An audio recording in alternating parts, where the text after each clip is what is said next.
across to Deepthi. We'll get across to Deepthi. And we'll get across to Deepthi in a moment. But we're getting these details trickling in where a bizarre defense has come from the accused in the case, where the accused is saying that the elderly lady had peed on herself, that she urinated on herself, and she had some kind of a health condition. Now, there's some proceedings happening in court right now, and our senior editor will take us through exactly what's happening. But we're getting some more details coming in at this point of time, where the counsel, the advocate for the accused, has made a couple of statements where he is saying the victim woman herself urinated on the seat. She had a health problem. Why didn't the police tell this? This is exactly what he is saying. Also, couple of details coming out as well. We will take our viewers through exactly what the court proceedings are saying right now. But a bizarre defense is coming out at this point of time, viewers, on Republic TV. Remember, it was a big impact when Shankar Mishra, who had allegedly urinated on the female co-passenger, he was also terminated from his job. But what we're learning so far, viewers, that he is making different kind of statements right now, where we are getting to learn is that whatever the complainant had said in that letter she had written to the chairman of Tata, she had said that she wanted that the accused Shankar Mishra should be arrested because of what he did. We had also had eyewitnesses speak to Republic TV, but the eyewitnesses themselves said that the accused was drunk. He was not in the right state. He had consumed alcohol, and that he had done that deed of urinating on the elderly lady. But now it looks like that the defense for the accused is making different kind of statements, which is completely different. In fact, it looks like the accused is not taking any responsibility on himself. And we'll be soon joined by my senior editor Deepthi and our other colleagues as well, who will take us through exactly what's happening right now. But we're getting these back-to-back updates. In the bail application itself, viewers, we had come to know that the accused in his bail plea had already denied urinating on the 70-year-old woman co-passenger on that New York to New Delhi Air India flight. And after we broke that story about the bail application where he is saying that he did not even do it, another bizarre defense has come in. Where we are seeing that the accused is saying that the complainant peed on herself. So we're getting these updates coming in.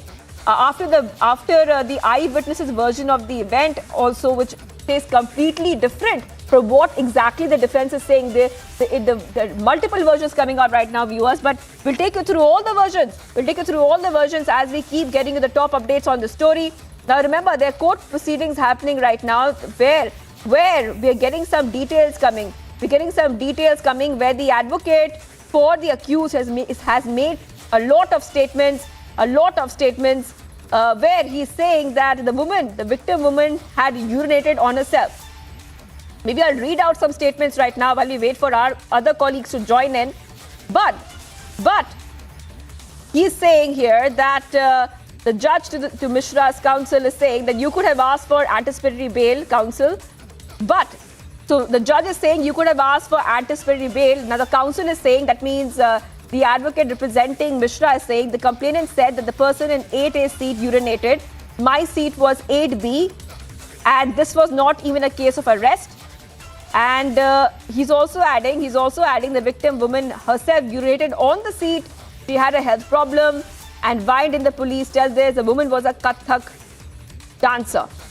All right, and Delhi police is also adding that we are only demanding 3-day police custody. So we are also getting to know that Delhi police is demanding 3-day police custody of Shankar Mishra.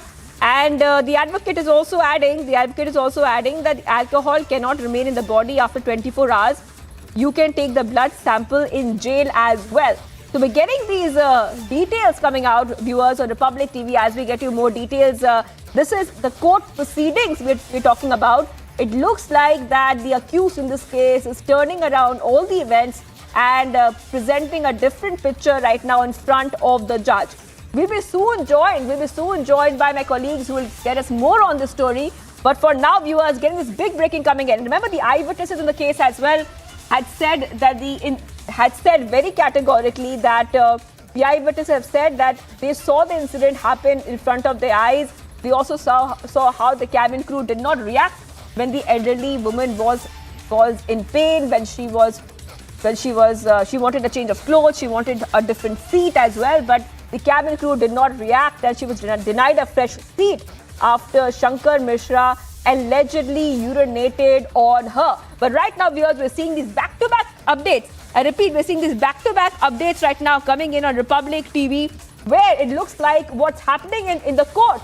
What's happening in the court is completely different, a different picture being painted right now. Bizarre defense coming in at this point of time on Republic TV. We're getting you all the updates, and we will, of course, be soon joined by my colleagues who will get us more updates. But this is extremely, extremely bizarre.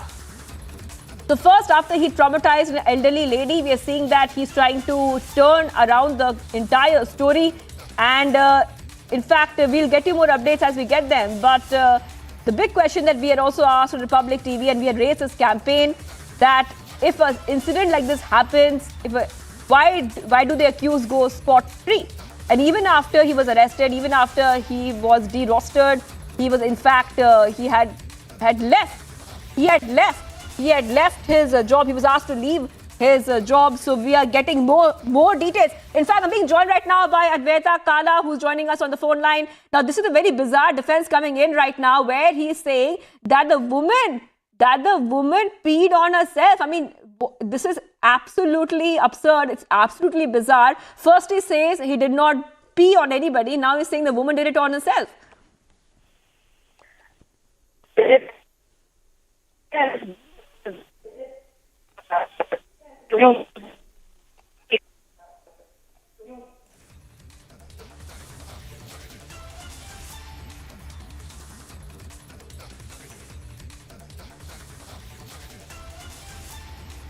All right, we'll get back to all our guests, and we'll get back to our colleagues right now. But we're getting these breaking news coming in right now, where we are getting to learn is that it seems as if the entire story is being twisted in court, where the advocate of the accused, he is making some bizarre statements that the elderly lady who had written a long complaint, who had said that the accused should be arrested after they landed in Delhi and no action was taken against him. She had written every line in that letter saying the kind of trauma she went through, how she was not helped by the cabin crew, how she was asked to wait and sit in the same seat.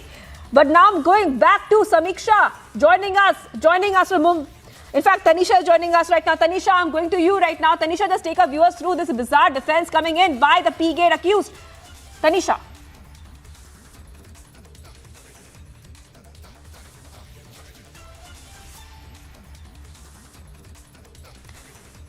All right, Swapnil Kothari is joining us. Swapnil Kothari is joining us on the phone line. Thank you so much for joining us over here. Now, this is a bizarre defense coming in. Our viewers, in fact, I was telling our viewers what's happening in court right now. If you could help our viewers understand that, how is this advocate turning around the entire case, and now bizarre defenses come out in court? This is what we advocates are paid for. So we'll obviously come out with some or the other defense, which is, looks ingenuous to begin with. But when you look at it, when you give a second thought, it's absolutely absurd for anybody to believe that Kathak women dancers, 80% of them suffer from incontinence and they can urinate themselves.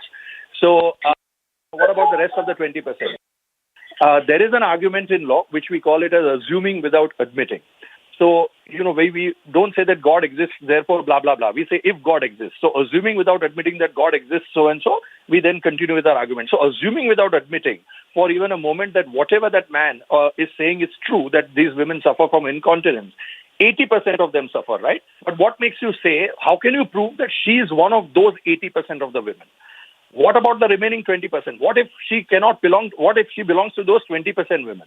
So there his argument falls apart, because you cannot infer in your favor. The law does not, in criminal law or even in civil law, allow you to infer, more so in criminal law, because you have to prove the alternative to that, because it is your defense. So whatever your defense is, you have to prove that, this is the defense that I have and this is what this woman suffers from. So the burden of proof now shifts on you, because you are alleging something. Now, obviously, because if there are 20% women who do not urinate, even if they suffer from or even if they are rather Kathak dancers, to be more precise, then that woman belongs to that 20%. That will be my counter argument as the prosecution. But what is more important in this is that apart from these specious, nonsensical arguments, most importantly, in a case of a trial like this, you will need an eyewitness account. So whether it's the air crew, whether it's somebody else who was there on that particular flight, unless and until you have an eyewitness account, when it goes to trial, I'm not talking about bail applications and all that. When it goes to trial, at that time you will need a bail application. Today or tomorrow, he'll definitely get it. There is no question about that, for the simple reason that people who are accused of even murder and rape do get bails maybe after 1 month, 2 months, 6 months, a year or so. But I don't see that long a period for this man. What I'm trying to say is that when it goes to a trial, you will need an eyewitness account. Absent eyewitness, this case is most likely either to be dismissed for a want of eyewitnesses, or alternatively, the best part is that the moment the media glare is out of this, there will be an out-of-court settlement. Because at the end of the day, even if this case comes after 6 years, 7 years, or even if this case is on a fast-track basis and comes in 2-3 years, it still goes through several hoops. It has to go to the Sessions Court, then the High Court, and then the Supreme Court. So by that time, I think this old lady would have fatigued herself, in the sense she would about 78, regardless of even her willpower to pursue it.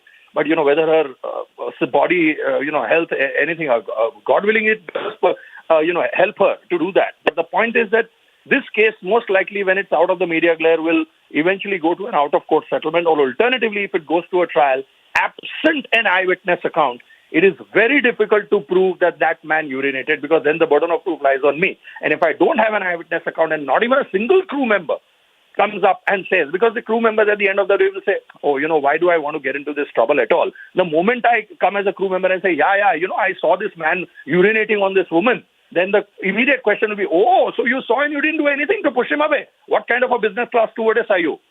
So why do I want to get into that trouble? Why do I want to jeopardize my own employment? So all of these things will come into play before anybody ventures to be an eyewitness, because the moment you are an eyewitness, you are subject to cross-examination. And cross-examination can be extremely grilling. Right. Yeah. Right. Absolutely. Swapnil Kothari, thank you for joining us here. I'm also being joined by Rami Desai, author, who's joining us right now. Now, we're seeing this bizarre statement come out. And right now, the big question is that even after so many people, eyewitnesses said that they saw this entire incident transpire, it looks like the Shankar Mishra wants no responsibility. He's trying to turn the entire events on its head. Well, absolutely. I hope you can hear me. But absolutely, not only is he trying to turn the entire situation on its head, but he's also sort of victim shaming, which I think is a bit shameful. He just about got some public sympathy because he'd lost his job, and people were saying, he's got his due. It seems like he's going to change the public sentiment against him once again, by doing this. Obviously, he's doing it for personal reasons, and, this is what his lawyers might have advised him. But, I heard a little bit of what my colleague, Mr. Kothari, was saying, that, having an eyewitness would be important. But, I don't understand. It's not about the steward. There as well. Passengers have written letters as well saying that, this is something that happened. And I don't think that the victim is looking for a settlement of any sort. What I believe I've heard is that they returned what little, settlement this fellow had offered in the first place. So I think what they're really looking for is, for this to be made an example as it should be. I don't think, Mr. Sharma should be let go this easily, and I certainly don't think he should be let go after, publicly humiliating a woman like this. That also a 70-year-old woman. For what reason? I think he would have come across looking much better, saying, look, I apologize and I'm take what comes with it, instead of instead of just really portraying himself to be somebody without a conscience and somebody who's unwilling to take any responsibility. And, one has to take serious objection to this, because you cannot allow people to get away by victim shaming once they've done something like this, and something so shameful.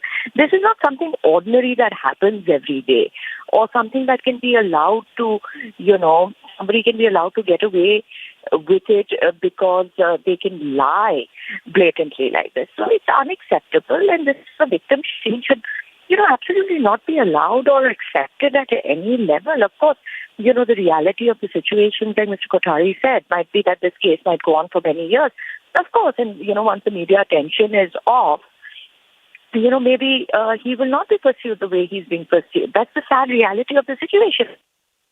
I'm sure public opinion counts for something, and I think the public opinion is set to go once again against him. Whoever's advising him is not doing a very good job, or is taking the fact that, people have taken offense to this behavior, is taking this fact very lightly. So, there's not much to be said about this, except, I don't think one can be allowed to get away, at least in the court of the public eye, with this sort of, brazen victim shaming. I think it's really embarrassing for him and his family, and this is not, I believe he has a daughter, and this is not the kind of precedent he should be setting for anybody. Right. Absolutely. Absolutely. Rami Desai, author, for joining us here. Thank you so much. And like Rami Desai was telling us, is that now he has gone to victim shaming. Victim shaming right now. I'm being joined right now by Lalita Kumar Mangalam, former NCW chief on Republic TV. Thank you for joining us. Now, we are seeing this bizarre defense, and it's very interesting is that even though the FIR is saying that the FIR says very clearly, Section 294, obscene act in public place. The FIR also says the accused begged the woman, I repeat, begged the woman not to lodge a complaint against him, saying he was a family man, did not wish his wife and child to be affected by the incident. But now we are seeing a bizarre defense saying that the lady herself urinated on herself. Yeah, I agree with what Rami said. I heard part of what she said. This is just trying to, slip out of the noose that seems to be tightening around his neck. It's a blatant lie. Victim shaming, all of that, yes, but it's also a blatant lie. Given the fact that he's already lost his job, that people have literally, sidelined him and have criticized him, critiqued him so badly, I don't know who's given this idiot this sort of, I'm sorry to use the word, but really idiotic advice to somebody to make an ass of himself in open court. And I hope to God that the court doesn't fall for this nonsense. Because then, increasingly people are beginning to lose faith in the legal system. And it would set a very, very bad precedent. I hope that, the court takes cognizance of the fact that everybody coming together, Right. It's very, you can go ahead. It's a bizarre, as you said, a very bizarre defense. Is Air India going to lie? Beginning from the chairman of Tata Sons, Mr. Chandrasekhar, everybody has apologized for this. People have been sacked. This chap himself has been sacked. I don't know what's wrong with, individuals nowadays. If somebody who holds a job the way he does can fly executive class and consume the amount of liquor he did, I think he needs to really start looking at his own personal. Absolutely. And the fact that he has said this, he has said that the complainant suffers from a medical condition. Lalita Kumar Mangalam, he is saying that a medical condition. She suffers from a medical condition. Does he have proof for it? And why would her, and if look at it practically. If she is suffering from a medical condition and she has, urinated in her seat, why was the whole of her drenched? It's ridiculous. I mean, was she standing upside down and doing something to herself? It's absolute bullshit.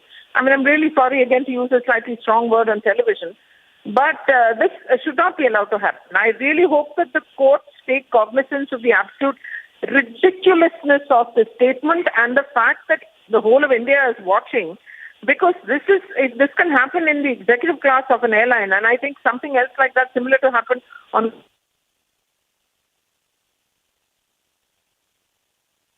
Absolutely. Absolutely. All right. Lalita Kumar Mangalam, we of course are speaking with you. If you can hear me, I don't know if you're with us still right now, but as we break this news right now, it's a bizarre defense coming in from Shankar Mishra, where Shankar Mishra, the accused of urinating, has made multiple bizarre defense in the court. All right. Madhurima is joining us live too. Madhurima, I'm coming to you right now. Madhurima, now we know what transpired in court. Just take our viewers through exactly what we're learning right now. Any new update coming in now? You know, I just want to repeat this statement once more for all of viewers. What Shankar Mishra, the man who urinated on an elderly woman on an Air India flight, said, peed on herself as she suffers from a problem that most Kathak dancers have. That's what the defense is saying. The advocate of Shankar Mishra.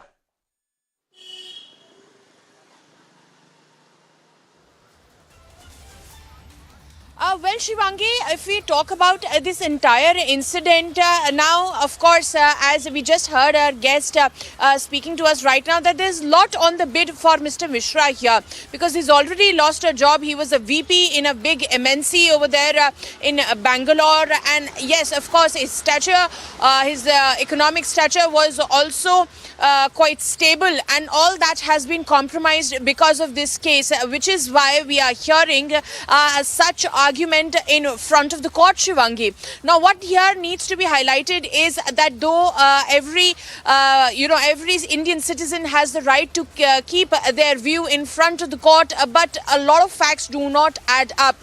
Had the woman urinated on herself, what was the why did Mr. Mishra require to get into a barter, to get into a resolution? Like he said that he even offered some money, though that money was returned by the family of the victim.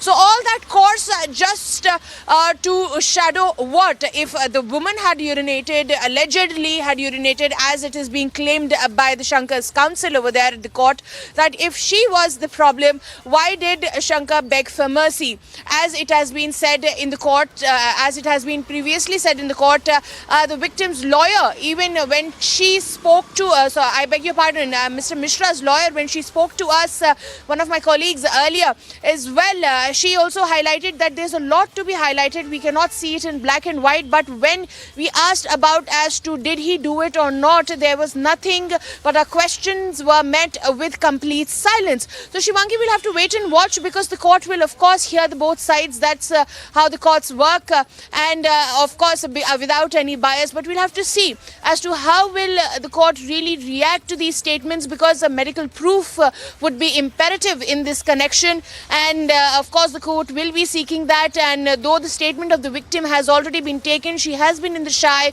and not been even speaking to the media, but she has made it very self the entire ordeal in the detailed complaint that was written to the Tata company CEO.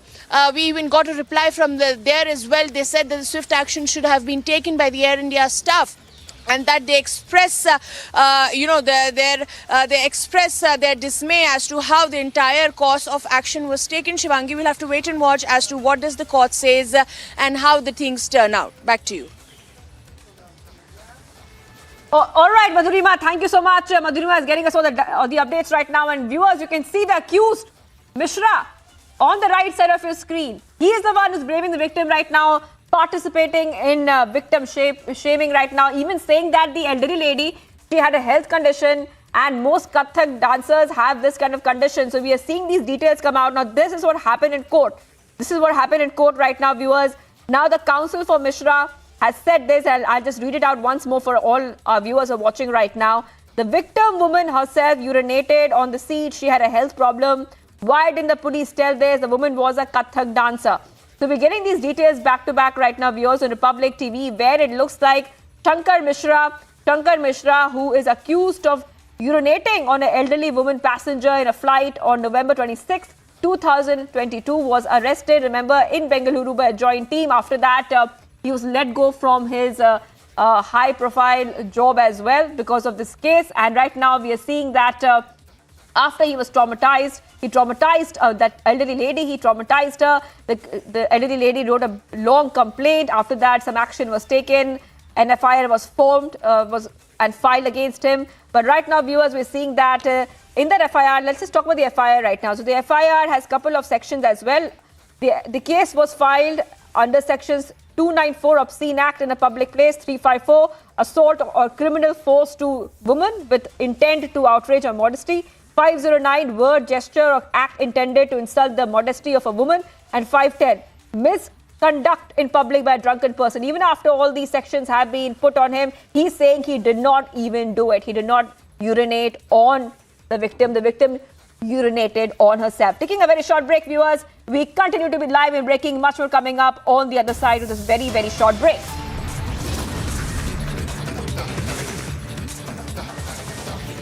Union Home Minister Amit Shah is in Jammu, likely to meet victims of terror in Rajouri.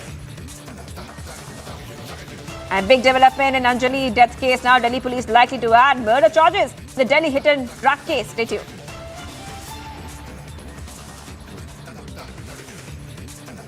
Step into luxury, where grace blends with grandeur and design blends with innovation.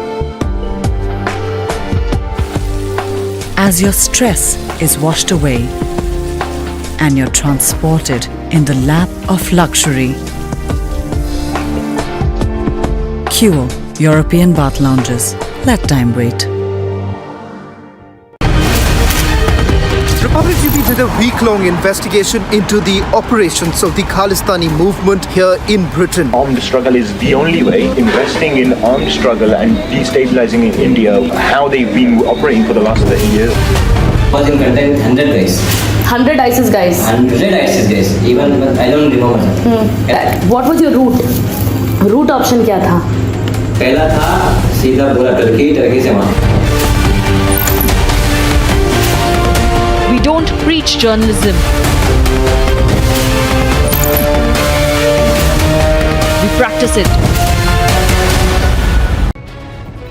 Pro-Pakistan slogans were raised in the Triat area of the Rajouri district. The incident has been reported on 11th of January, after which on 12th, that is yesterday, the Tehsildar wrote to the Superintendent of Police Rajouri as well as the other senior officials, and the complaint is according to the incident that has unfolded inside the premises of the Tehsildar office in the Triat area of Kalakot subdivision in the Rajouri district.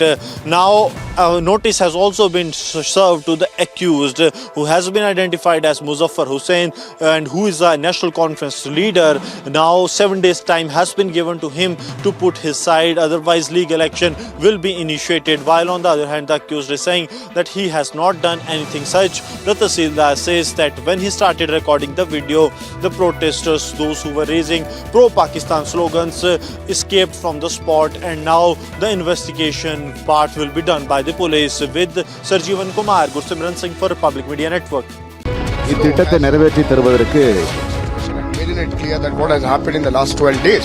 And as we are reporting on the ground, let me tell you, the situation is getting more than worse, because it is shifting now, and that is why the main focus of the government and the state authorities and the state government and the central government was to evacuate the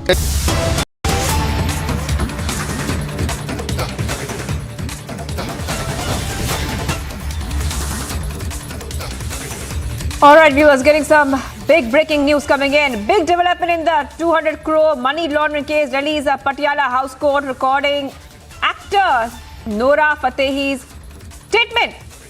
All right, getting some big updates coming in the 200 crore money laundering case. Nora Fatehi's statement is right now being recorded, viewers. We're getting some back-to-back updates coming in at this point of time. The actor Nora Fatehi's statement being recorded by the Delhi police right now as we speak. Now, what we can tell you, viewers, this is the 200 crore money laundering case. Money laundering case we are talking about right now. And we're getting some more updates. We're getting some more updates as well on this. And as we get them, we'll tell you. But what we know so far is that Nora Fatehi has been appearing before the Delhi police in connection with the 200 crore scam. This has been happening for a while. But right now, viewers, she is being questioned. She is being questioned right now, and her statement is being recorded. Let's go ahead and take a very short break. Much more coming up on the other side of this very short break, viewers. We continue to be live and breaking. Republic TV did a week-long investigation into the operations of the Khalistani movement here in Britain. Armed struggle is the only way. Investing in armed struggle and destabilizing in India, how they've been operating for the last 30 years. Was in contain 100 guys. 100 ISIS guys. 100 ISIS guys. Even I don't remember. What was your route? Route option क्या था? पहला था सीधा पूरा Turkey से वहाँ. We don't preach journalism. We practice it. Pro-Pakistan slogans were raised in the Triat area of the Rajouri district. The incident has been reported on 11th of January, after which on 12th, that is yesterday, the Tehsildar wrote to the Superintendent of Police Rajouri as well as the other senior officials. And the complaint is according to the incident that has unfolded inside the premises of the Tehsildar office in the Triat area of Kalakot subdivision in the Rajouri district. Now, a notice has also been served to the accused, who has been identified as Muzaffar Hussain and who is a National Conference leader. Now 7 days time has been given to him to put his side, otherwise legal action will be initiated. While on the other hand, the accused is saying that he has not done anything such. The Tehsildar says that when he started recording the video, the protesters, those who were raising pro-Pakistan slogans, escaped from the spot, and now the investigation part will be done by the police. With Sarjeevan Kumar, Gursimran Singh for Public Media Network. இத்திட்டத்தை நிறைவேற்றி தருவதற்கு making it clear that what has happened in the last 12 days. And as we are reporting on the ground, let me tell you the situation is getting more than worse because it is shifting now. And that is why the main focus of the government and the state authorities and the state government and the central government was to evacuate the people. Let me tell you, this is 723 family nearby almost.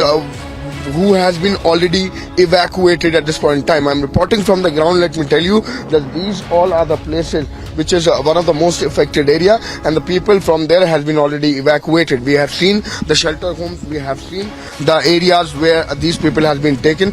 There are hotels which has been acquired by the state government and the state authorities so that these people can be relocated over there. If we talk about the dismantling of that particular hotel, which is obviously also shifting, there are two hotels. One is Mount View and another hotel. Then that also has been already started yesterday, and the people has been already evacuated. The area is getting empty because ISRO has now made it clear that what exactly the situation on the ground is. And let me also tell you, if we talk about the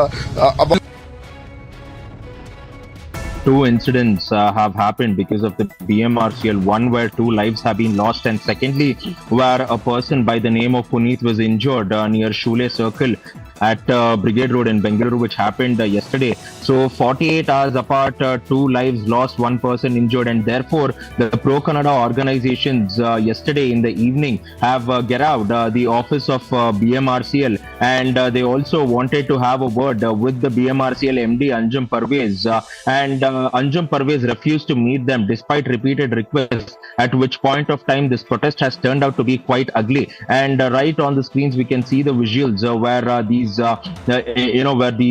workers, the pro-Kannada organizations have gone on to allegedly vandalize furniture there. But sometime later the BMRCL MD also came on and tried to have a word with them. But now the pro-Kannada organizations as well as the people are demanding accountability for this entire issue. ये कहानी 1947 में जाती है sir. एक नया मुल्क बनता है पाकिस्तान। जो ऑफिसर्स हैं इंडियन आर्मी में, उनको ये बोला जाता है कि आप चूज करें आप कहां पे जाना चाहते हैं। मेरे पिताजी जनरल सैयद मेहदी हसनैन उस वक्त कैप्टन जब आर्मी के अंदर आए थे तो फर्स्ट गढ़वाल राइफल्स में आए। प्योर हिंदू सोल्जर्स कम्युनिटी जो थी पूरी, उसमें एक अकेला मुसलमान। उनके कमांडिंग ऑफिसर ने उनसे पूछा, बंटवारे के अंदर आप क्या चाहेंगे, किसी मुस्लिम यूनिट के साथ, मुस्लिम रेजिमेंट के साथ पाकिस्तान आर्मी में जाने की? जवाब जो था बहुत जबरदस्त। मैंने सोच लिया मैं उस देश में जाऊंगा, मैं उस फौज में जाऊंगा जिसमें मजहब के लिए कोई अलग जगह नहीं है।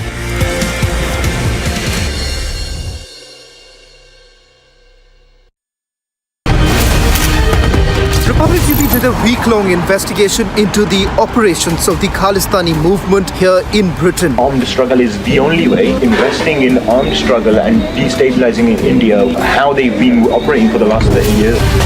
Was in contained 100 guys. 100 ISIS guys. 100 ISIS guys. Even I don't remember. What was your route? Route option क्या था? पहला था सीधा पूरा टर्की से वहाँ. We don't preach journalism. We practice it. Pro-Pakistan slogans were raised in the Triat area of the Rajouri district. The incident has been reported on 11th of January, after which on 12th, that is yesterday, the Tehsildar wrote to the Superintendent of Police Rajouri as well as the other senior officials, and the complaint is according to the incident that has unfolded inside the premises of the Tehsildar office in the Triat area of Kalakot subdivision in the Rajouri district. Now, a notice has also been served to the accused, who has been identified as Muzaffar Hussain and who is a National Conference leader. Now 7 days time has been given to him to put his side, otherwise legal action will be initiated. While on the other hand, the accused is saying that he has not done anything such. The Tehsildar says that when he started recording the video, the protesters, those who were raising pro-Pakistan slogans, escaped from the spot, and now the investigation part will be done by the police. With Sarjeevan Kumar, Gursimran Singh for Republic Media Network.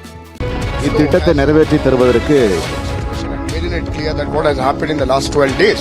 And as we are reporting on the ground, let me tell you the situation is getting more than worse, because it is shifting now, and that is why the main focus of the government and the state authorities and the state government and the central government was to evacuate the people. Let me tell you, this is 723 family nearby almost, who has been already evacuated at this point in time. I'm reporting from the ground. Let me tell you that these all are the places which is one of the most affected area, and the people from there has been already evacuated. We have seen the shelter homes, we have seen the areas where these people has been taken. There are hotels which has been acquired, which has been A major accident took place on the Sinnar-Shirdi highway, wherein a bus carrying 50 passengers collided with a truck, following which more than 10 people are reported dead, whereas more than 30 people are reported injured. Maharashtra Chief Minister Eknath Shinde has in fact ordered an inquiry in this collision.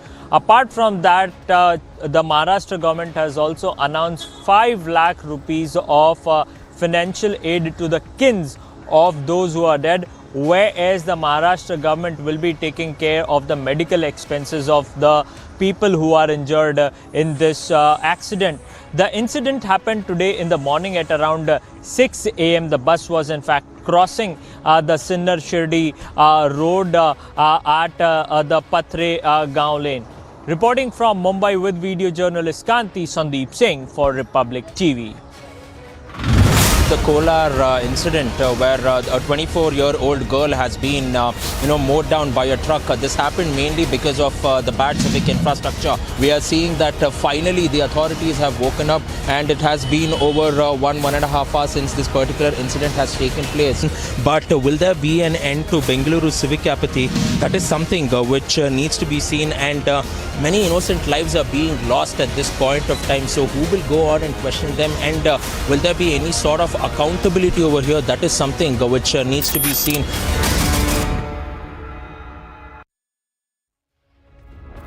Step into luxury,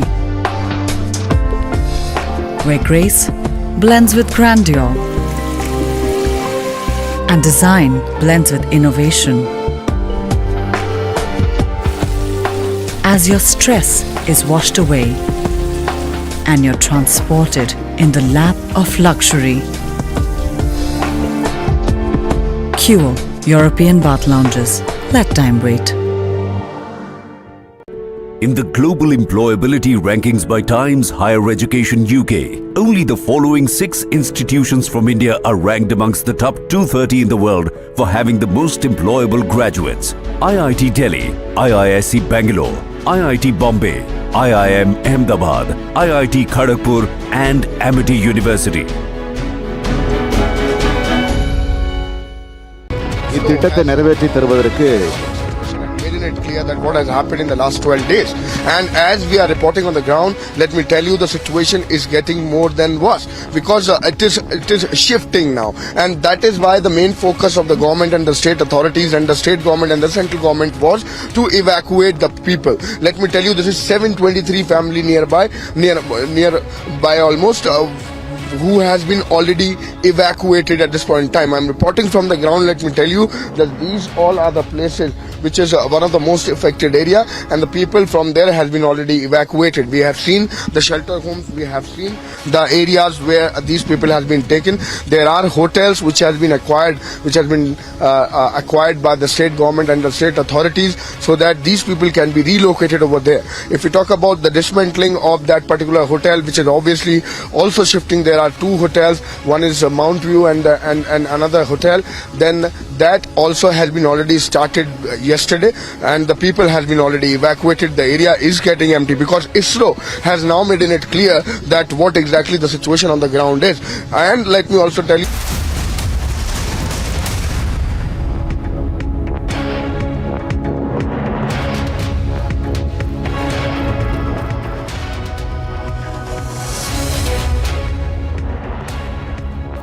a very good evening. Thank you for staying with us on Republic. I'm Deepthi Sachdeva. Republic is going to put its spotlight for the next 60 minutes on two very, very important stories, ladies and gentlemen. We've all seen and heard what happened in the Peegate story. Apparently, that urinator now is mocking and shaming the victim. How can we let him get away? And the other big story is going to be developing in from Jammu and Kashmir. Could we be looking at elections in Kashmir very, very soon? We do not know that yet. But what's also happening now is that the Union Home Minister Amit Shah, remember, is going to be addressing a press conference in Jammu any moment now. And Republic, as always, will be live. Let's first up give you a total insight into what the show will be all about for you. The first story and the first newsmaker is going to be the Union Home Minister Amit Shah. Amit Shah is in Jammu.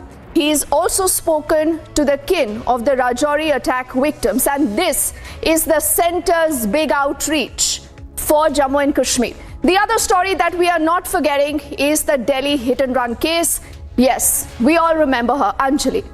Now, what's really happened is that after the report that has been submitted to the MHA, 11 cops, ladies and gentlemen, 11 cops have been suspended. But the question Republic is asking, is that enough? Why are murder charges still not slapped against the accused? So we'll ask that question. And now let's bring up the third newsmaker. This is another story that Republic is going to be tracking very, very closely. This is the urinator. He's the Peegate accused. He today is blaming the victim. The full story ahead. Let's also bring up the other newsmaker that we are putting our focus on this edition of the news this evening that you will see on your screens in just a bit. Everything that's happening in Joshimath is concerning, it's worrying. The ISRO is saying Joshimath is sinking. What are we doing? What has the government done so far? All those questions will be answered, and yes, we are just a year away from the big inauguration of the Ram Mandir. But it's only on Republic that you can sit back and watch the first images that have come in today from the entire Ram Mandir Parisar, and that will also be an important highlight that you will see all through the day here on Republic. But first up, our top stories on 4.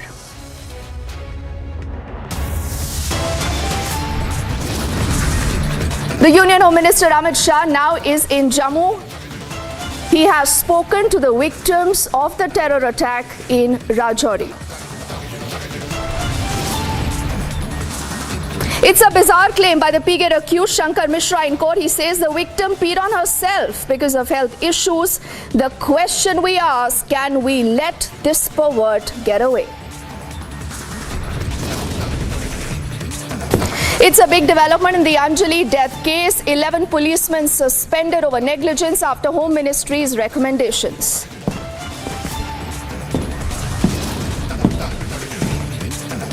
Also, the ISRO releasing these satellite images on the Joshimath crisis gives evidence of about 5.4 centimeter of land subsiding in just the last 12 days.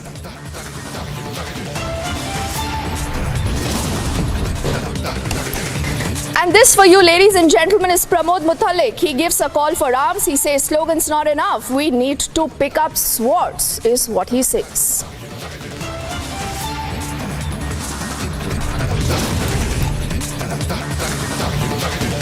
And ahead of the big 2024 opening, Republic gets you the inside access to the Ram Mandir in Ayodhya.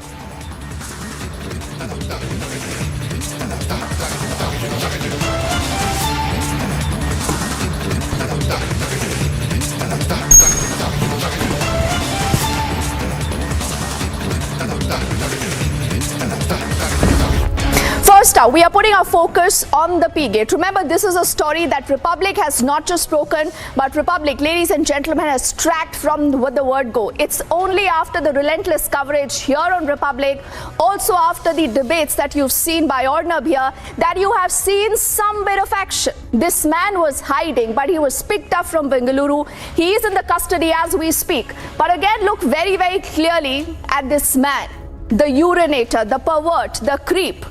Today, this man goes beyond one red line. He today is victim shaming. He is victim mocking. And he says that it's not me, but the lady who peed on herself. He says that she has a health condition, and it's not unusual that in a condition like that, the lady has peed on herself. Now, clearly, this is a shocker that has come in from this pervert, something that has outraged the entire country. We'll also have our colleague Madhurima, who's tracking that story very, very closely, join us in just a bit. And also our focus here on the broadcast. You know, Madhurima, you're at a loss of words when you first read about the incident. But today what he's doing, Madhurima, he's adding insult to injury. Because today Shankar Mishra says, look, it's not my issue. It's not my bad. It is the lady is bad because she apparently peed on herself.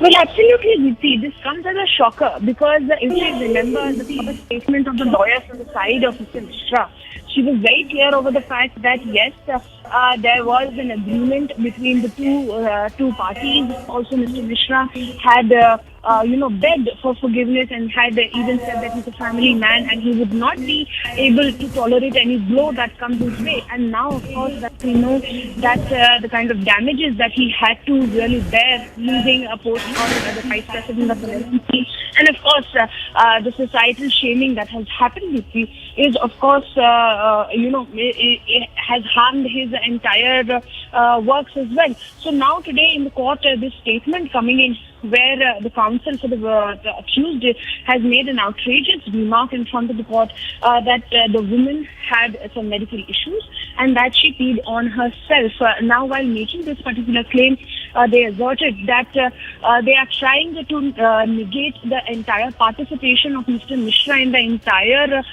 case that happened. They are trying to eliminate him from the crime spot itself.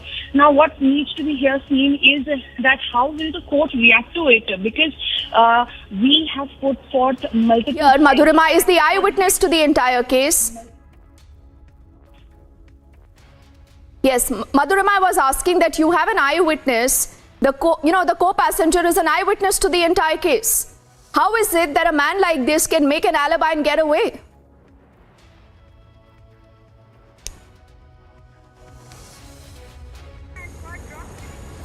Okay, I think we've just lost that phone line now with our colleague Madhurima. But let's quickly recap what has happened on the story so far. And you're seeing these very, very bold graphics on your screens because the story is an absolute shocker. He is the same man who urinates, and not just urinates, ladies and gentlemen, he also flashes upon a co-passenger. That co-passenger appears to be a senior citizen. All this happening on an Air India flight.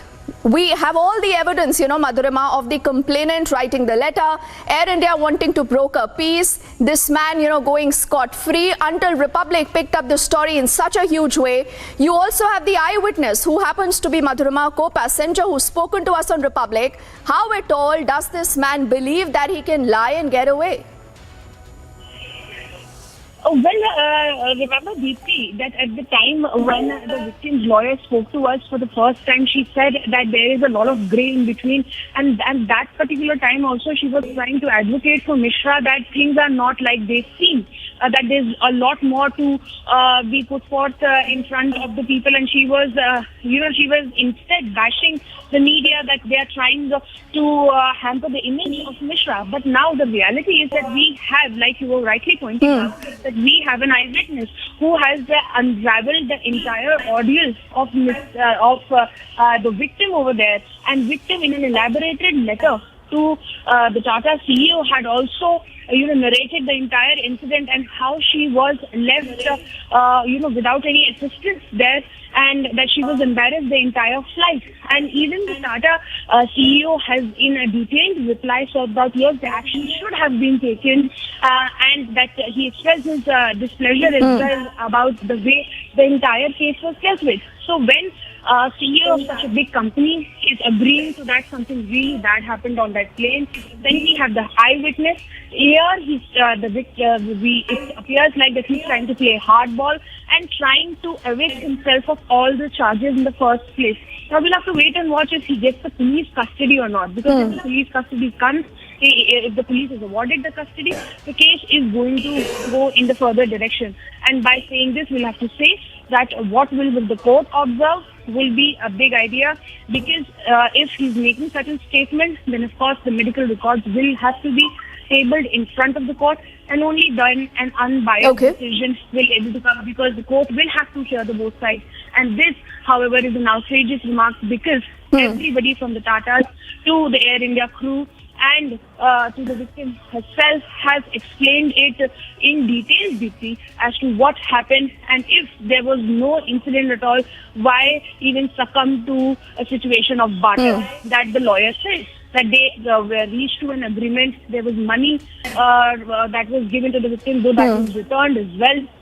So all that happened. Why go to so much trouble if you are not wrong? Why don't you stand on strong ground, Deepthi? So we'll have to wait and watch as to how court reacts, Deepthi. Absolutely. Madhurima, it's a classic case of a cover-up, not just by Air India, but now also this man, the urinator. But why at all? I think we should put our focus on that. And the key question we keep asking, can we allow to get away by making that alibi? For the moment, Madhurima, thank you.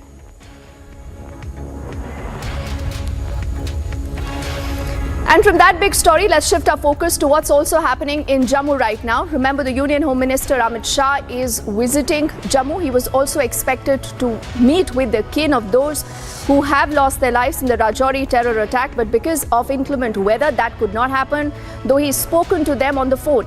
Now, what we are also speaking about is that in the next few minutes, you will have a press briefing that is expected from the Union Home Minister Amit Shah.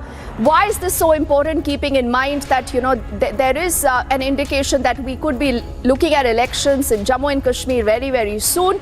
Also, the big outreach, the big healing touch here by the centre, a clear message to Pakistan, because this is the third visit of the Home Minister Amit Shah to Jammu and Kashmir post the abrogation of Article 370.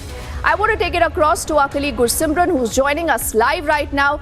Gursimran, where about you at this point in time? And how much more time till we hear from the Union Home Minister Amit Shah? And Gursimran, before he even begins his press conference, tell us, why is this so important? See, Union Home Minister Amit Shah will be addressing the press conference in a short while from now, and this is very important, keeping in view that he will be addressing this press conference right after chairing a high-level security review meeting. And this security review meeting was entirely focused on the terror infrastructure, to how to wipe out the terror infrastructure and how to ensure that there are no such incidents that has happened in the Dangri village of the Rajouri gets repeated. Because it's not about that to kill the terrorism, but also the ecosystem that has helped, because the terrorists those who have carried out the brutal killing of 7 people in the Dangri village of the Rajouri, they were very well known to the area. They were known to the entry and the exit points. They were known that how they will follow the pattern, how to attack the first house, second house, third house. Even the fourth house was also attacked before Balkrishan, who was a local VDC member, opened fire at the terrorist, and then the terrorist escaped from that very spot. So they were very well known to the area. That means a clear local hand is there. More than 50 people are under investigation under the scanner of the Jammu and Kashmir police and the investigation agencies.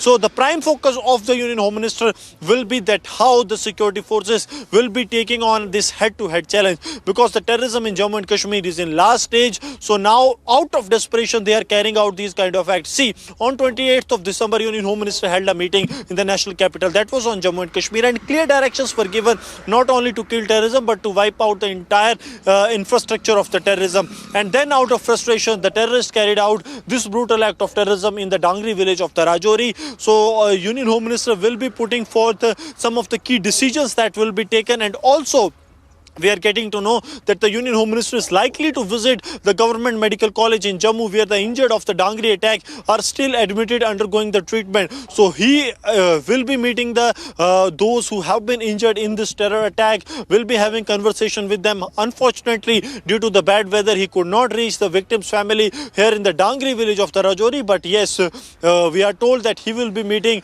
the victims, those who are injured and being treated at the Government Medical College in Jammu before heading back to the national capital. Absolutely. Gursimran, why don't you stay with us? Let's also get in our colleague Abhishek, who's also tracking that story, and he also joins us live right now, even as you're looking at these images of just a little while earlier, where the Union Home Minister chaired an important security meeting.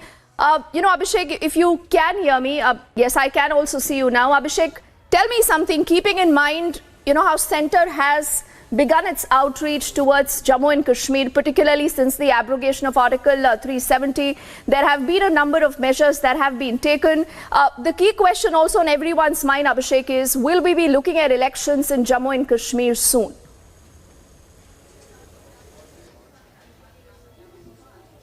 That's one of the key factors really guiding the J&K politics, really, Deepthi, over the last few months.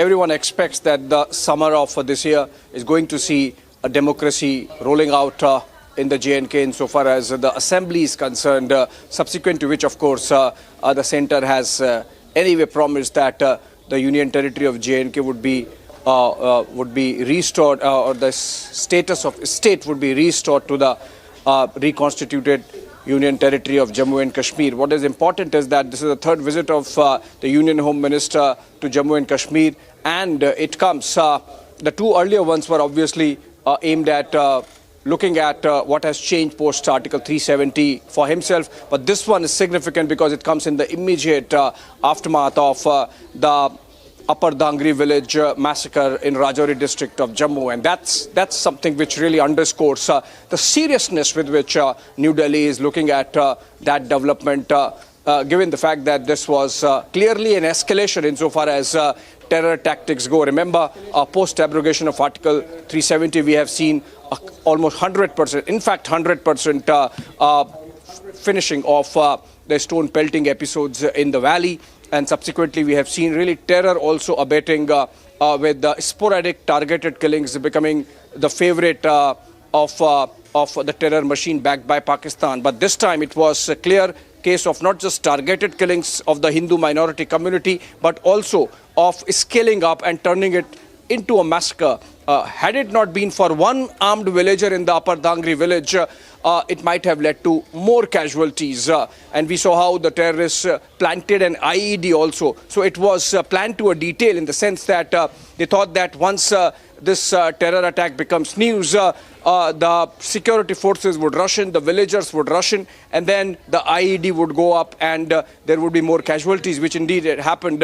But thankfully, because the villagers were not exactly at that spot, unfortunate death of two kids happened. Even that is being taken very seriously, and that's why this on-the-ground review of security being carried out by the Union Home Minister. We are expecting that after this very comprehensive review that he has done over the last couple of hours in Jammu, unfortunately he could not travel to Rajouri because of weather, and the chopper was not allowed to fly. That's the reason why he had to speak to the victim families over the phone and assure them of all support from the government at both the levels, at the centre and the state, in fact, at Union Territory, in fact. And now, of course, we are just awaiting a press conference where both the Union Home Minister and the Lieutenant Governor of J&K, Manoj Sinha, both would be there and addressing media and through the media, obviously, on what they have deliberated and discussed in this very important meeting and what they intend to do, more importantly, about the security of the Hindu minority in Jammu and, of course, in Kashmir as well. Absolutely. So, I think Abhishek and Gursimran, in the next few minutes, we could hear some very important takeaways from that briefing. As always, viewers, you will watch it live here on Republic. We'll also get you the news points. But before that happens, let's also quickly bring to you the voices that matter today. These are locals of Rajouri, people who've lost their loved ones to these mindless terror attacks. The Union Home Minister Amit Shah has spoken to them. Gursimran was with them earlier and he is bringing us these ground reports. Home minister Amit Shah spoke to the family a minute while. आप sir मुझे ये बताइए कि जब बात हुई क्या बताया अमित शाह जी? सर उन्होंने ये आश्वासन दिया कि वो यहाँ पर आएंगे और जो हमने उनको मांगे रखी हैं वो करेंगे. जहाँ तक ने क्या क्या मांगे रखी गई आपकी तरफ से? सर हमने अपनी तरफ से जो बच्चे हैं उनकी पढ़ाई का और जो उनको लगी है उसका जो खर्चा पानी है उन्होंने बोला कि हम करेंगे. तो उन्होंने कहा कि वो यहाँ पे आएंगे? जी हाँ, उन्होंने बोला कि जैसे ही मेरे को मतलब नेक्स्ट टाइम जब भी टाइम लगेगा तब वो आएंगे यहाँ. From now, Sarjeevan is showing you the photos of the 7 people, those who have been killed in this unfortunate attack, starting from Deepak to Pritam Lal to Satish to Prince to Samiksha and to Vansh, the minor who have lost their life. We have family members with us. Sir, आपकी बात हुई union home minister Amit Shah से. क्या बात जो है वो शाह साहब ने आपको बताई है, क्या कहा गया है उनके द्वारा? उन्होंने पूरे परिवार को सांत्वना दी है. 1 to 1 उन्होंने सबसे बात करी है और बड़ा दुख प्रकट किया है और परिवार से पूछा है कि उस दिन का हादसे का क्या हुआ. परिवार ने उनको एक एक करके बताया है और माननीय गृह मंत्री जी ने पूरे परिवार को, पूरे गांव को आश्वासन दिया है कि इस बुरे वक्त में जो सरकार है वो इस गांव वालों के पास खड़ी है, गांव वालों के साथ खड़ी है. गांव वालों की तरफ से क्या मांगे जो है वो रखी गई थी? गांव वालों की तरफ से मेन मांग यही है कि हमें सिक्योरिटी दी जाए, वीडीसी को स्ट्रेंथन किया जाए ताकि हम जो अपनी रक्षा है हम कर पाएँ. जैसे हमने 2000 के दौर में करी थी. इस डांगरी ने तब भी बंदूक उठाई थी और यहाँ से मिलिटेंटों को भगाया था. आप लोग वो लोग हैं जिन्होंने खुद आतंकियों को अपने हाथों से मारा. शाह साहब ने यह भी कहा है कि वो जब अगला मौका मिलेगा यहाँ पर आएंगे. वो कह रहे हैं कि मुझे जब भी मौका मिलेगा मैं दोबारा आऊँगा. यहाँ के लोग जांबाज लोग हैं. अगर इनके हाथ में अच्छा वेपन दिया जाए, हम 303 से लड़े हुए लोग हैं, अगर हमें अच्छा वेपन दिया जाए, जब जैसे कि SLR बांटना शुरू किया, अच्छा वेपन दिया जाए, हम मिलिटेंटों का मुंह तोड़ मुकाबला जो है करेंगे. क्योंकि हम लोग यहाँ के लोकल हैं, जानकार हैं, हम मिलिटेंसी से अच्छी तरह लड़ सकते हैं, हम मिलिटेंसी को अच्छी तरह यहाँ से जवाब दे सकते हैं. और हम इतने जांबाज लोग हैं, ना तो अपनी ज़मीन छोड़ेंगे ना अपनी जायदाद छोड़ेंगे.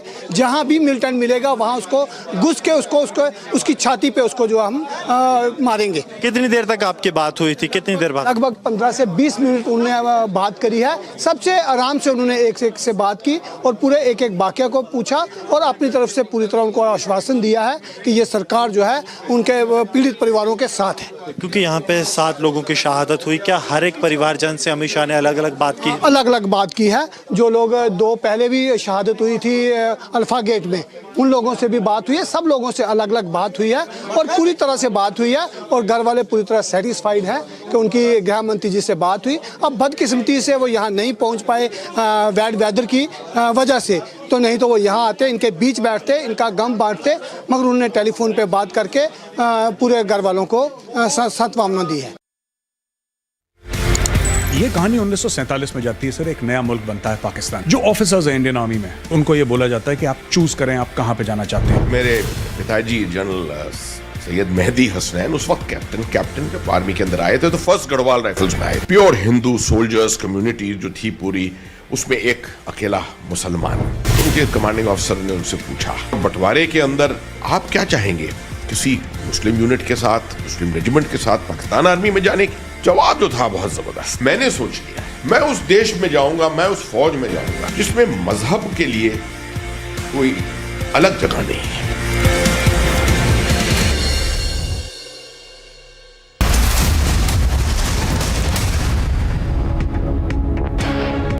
In the global employability rankings by Times Higher Education UK, only the following 6 institutions from India are ranked amongst the top 230 in the world for having the most employable graduates. IIT Delhi, IISc Bangalore, IIT Bombay, IIM Ahmedabad, IIT Kharagpur and Amity University. Step into luxury, where grace blends with grandeur and design blends with innovation. As your stress is washed away and you're transported in the lap of luxury, Cure European bath lounges. Let time wait. இத்திட்டத்தை நிறைவேற்றி தருவதற்கு Making it clear that what has happened in the last 12 days. And as we are reporting on the ground, let me tell you the situation is getting more than worse because it is shifting now.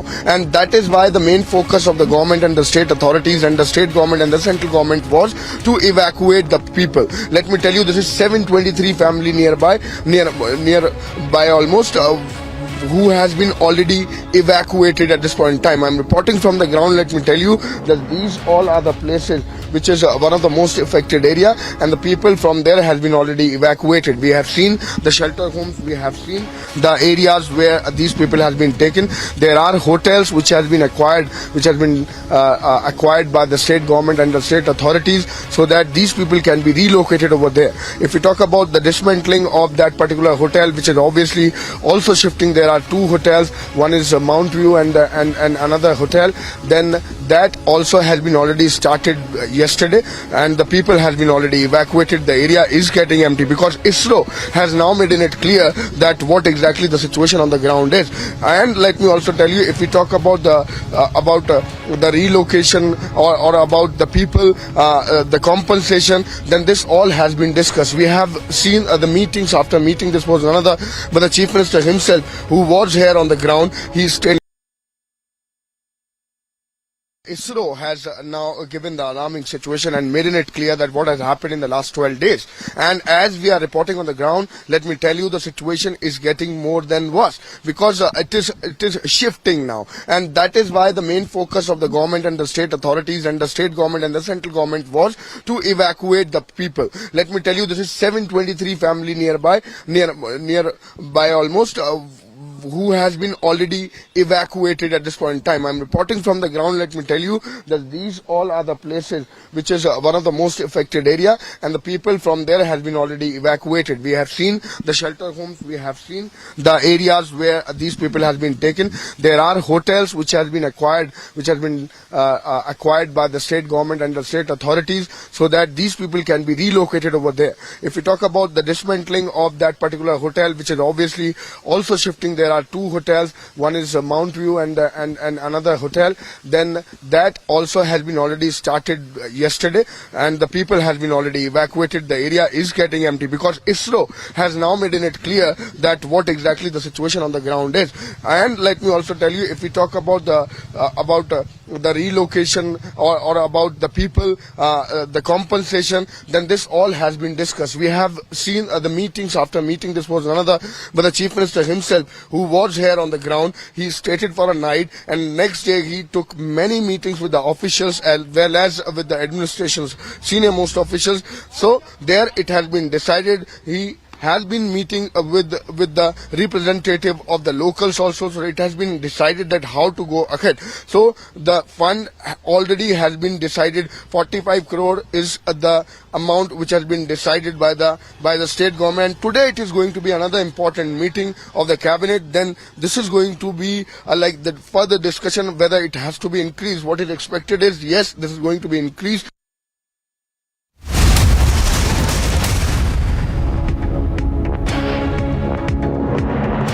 இத்திட்டத்தை நிறைவேற்றி தருவதற்கு Making it clear that what has happened in the last 12 days. And as we are reporting on the ground, let me tell you, the situation is getting more than worse because it is shifting now. And that is why the main focus of the government and the state authorities and the state government and the central government was to evacuate the people. Let me tell you, this is 723 family nearby almost. Who has been already evacuated at this point in time. I'm reporting from the ground. Let me tell you that these all are the places which is one of the most affected area, and the people from there has been already evacuated. We have seen the shelter homes, we have seen the areas where these people has been taken. There are hotels which has been acquired by the state government and the state authorities so that these people can be relocated over there. If we talk about the dismantling of that particular hotel, which is obviously also shifting, there there are 2 hotels. One is Mount View and another hotel. Then that also has been already started yesterday, and the people has been already evacuated. The area is getting empty because ISRO has now made it clear that what exactly the situation on the ground is. And let me also tell you, if we talk about the relocation or about the people, the compensation, then this all has been discussed. We have seen the meetings after meeting. This was another, but the Chief Minister himself, who was here on the ground, he stayed for a night, and next day he took many meetings with the officials as well as with the administration's senior most officials. So there it has been decided. He has been meeting with the representative of the locals also. So it has been decided that how to go ahead. So the fund already has been decided. 45 crore is the amount which has been decided by the state government. Today it is going to be another important meeting of the cabinet. Then this is going to be like the further discussion whether it has to be increased. What is expected is, yes, this is going to be increased. एक आपने concept दिया जी जनाब का. I don't ever want to claim anything which is not done by me. I only cast my mind back to what General Patinkar and General Nirbhay Sharma had done. What I did was that I took the Ji Janab. Ji Janab was not. ये कहानी 1947 में जाती है sir. एक नया मुल्क बनता है पाकिस्तान. जो ऑफिसर्स हैं इंडियन आर्मी में, उनको ये बोला जाता है कि आप चूज करें आप कहां पे जाना चाहते हैं. मेरे पिताजी जनरल सैयद मेहदी हसनैन उस वक्त कैप्टन जब आर्मी के अंदर आए थे तो फर्स्ट गढ़वाल राइफल्स में आए. प्योर हिंदू सोल्जर्स कम्युनिटी जो थी पूरी, उसमें एक अकेला मुसलमान. उनके कमांडिंग ऑफिसर ने उनसे पूछा, बंटवारे के अंदर आप क्या चाहेंगे, किसी मुस्लिम यूनिट के साथ, मुस्लिम रेजिमेंट के साथ पाकिस्तान आर्मी में जाने की? जवाब जो था बहुत जबरदस्त. मैंने सोच लिया मैं उस देश में जाऊंगा, मैं उस फौज में जाऊंगा जिसमें मजहब के लिए कोई अलग जगह नहीं है.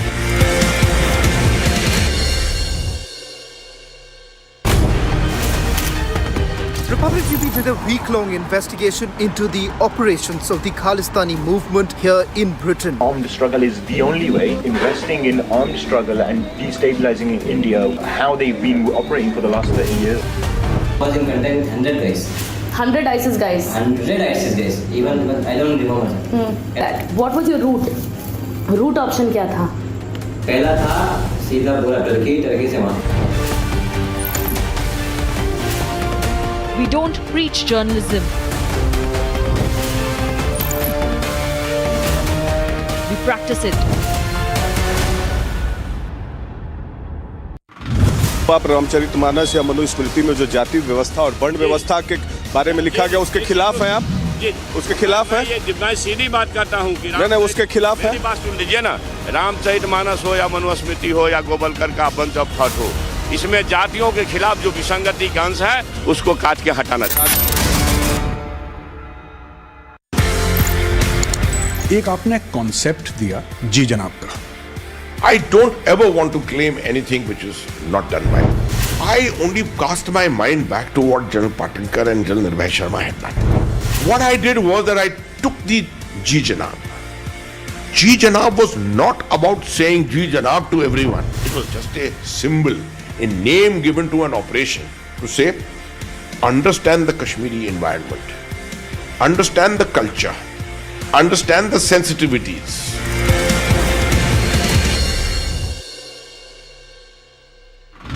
The Kolar incident where a 24-year-old girl has been, mowed down by a truck. This happened mainly because of the bad civic infrastructure. We are seeing that finally the authorities have woken up, and it has been over 1.5 hours since this particular incident has taken place. But will there be an end to Bengaluru civic apathy? That is something which needs to be seen, and many innocent lives are being lost at this point of time. So who will go on and question them, and will there be any sort of accountability over here? That is something which needs to be seen.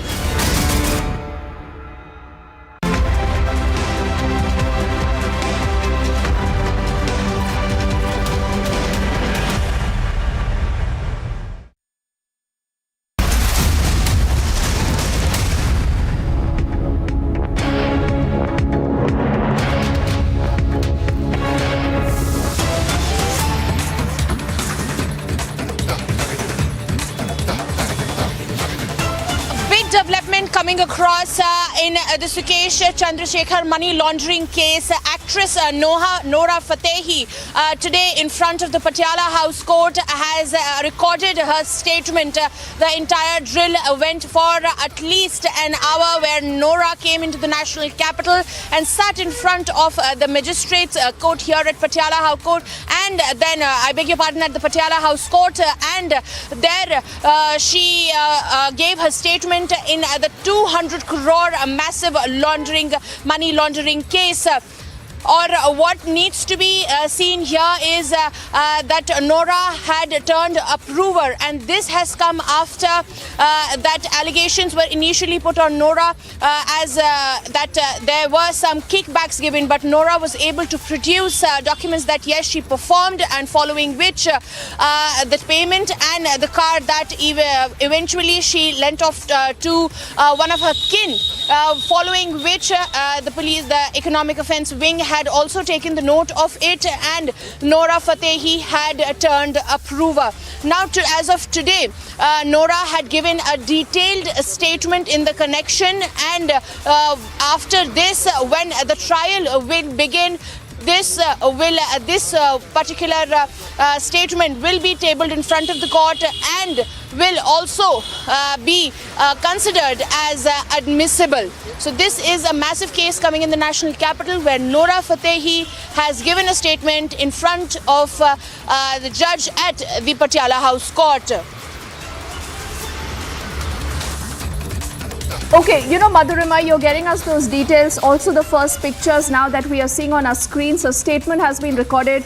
We are given to understand, Madhurima, it took a good 1.5 hours. Now, what all is it that she has apparently said to the magistrate? Is there any inside track? Could we speak to her lawyer? Because time and again she's been saying that I am not an accused in the entire case. Well, yes, Deepti, her lawyer in a statement had said that Nora has been very supportive in the entire matter, and she has been lending all her support, has been present every time that she has been summoned, and even as, she has more engagements in and outside the country, she'll continue to do so. Now, what needs to be seen here is that Nora had made it very clear that her participation as far as any relation with Sukesh were only business related, and that she was fairly able to produce enough evidence in front of the investigative authorities and of course the judicial authorities as well, that she was turned approver.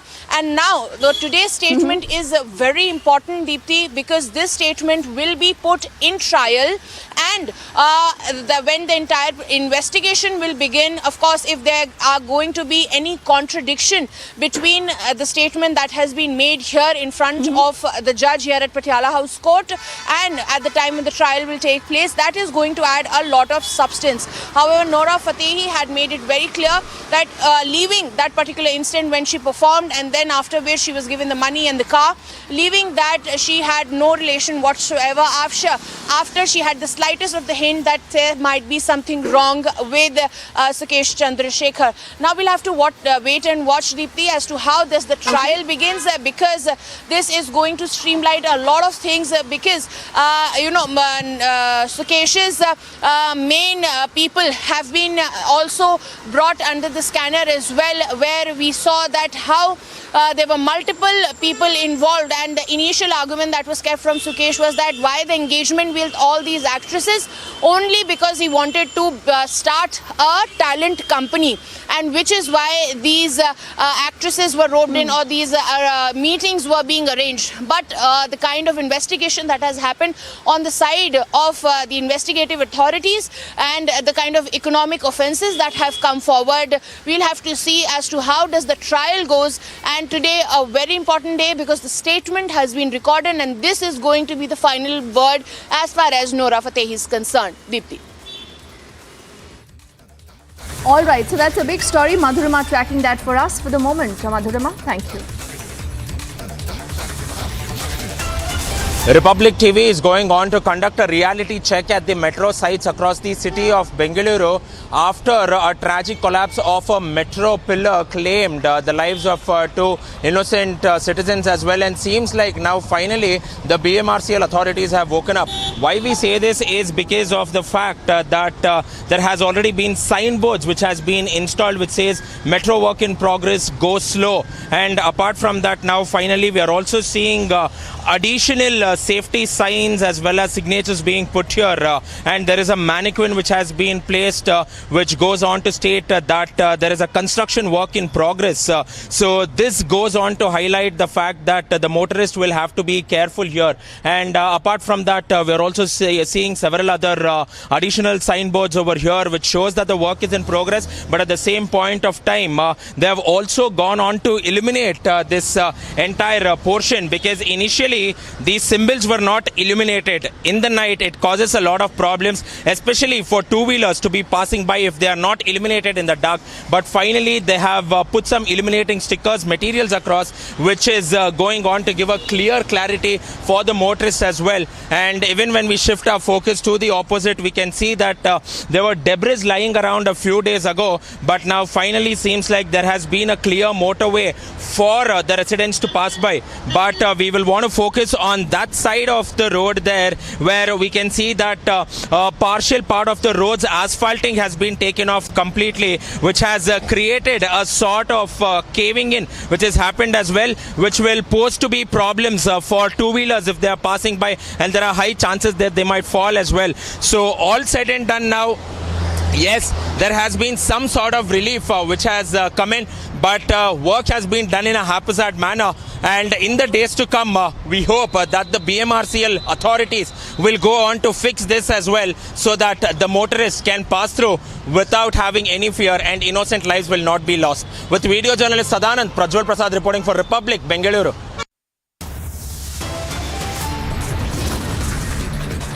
We are heading into a break right now. On the other side, focus on the big press conference expected by the Union Home Minister Amit Shah shortly. He, remember, is in Jammu taking an overview of the security situation.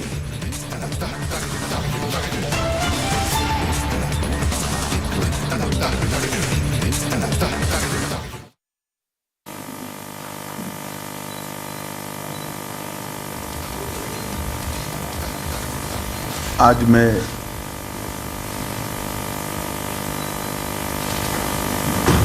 Jammu का मेरा आज का दौरा विशेष कर जो लोग एक दुर्भाग्यपूर्ण घटना में मारे गए रजौरी के क्षेत्र में, इनके आप्तजनों से मिलना और इनकी दुख में सहभागी होना ये उद्देश्य था, परंतु आज मौसम के कारण वहां मैं पहुंच नहीं पाया। सभी के सभी रजौरी के क्षेत्र में इनके आप्तजनों से मिलना और इनकी दुख में सहभागी होना ये उद्देश्य था, परंतु आज मौसम के कारण वहां मैं पहुंच नहीं पाया। सभी के सभी सातों परिवारों के सभी सदस्यों के साथ मेरी टेलीफोन पर बातचीत हुई है, और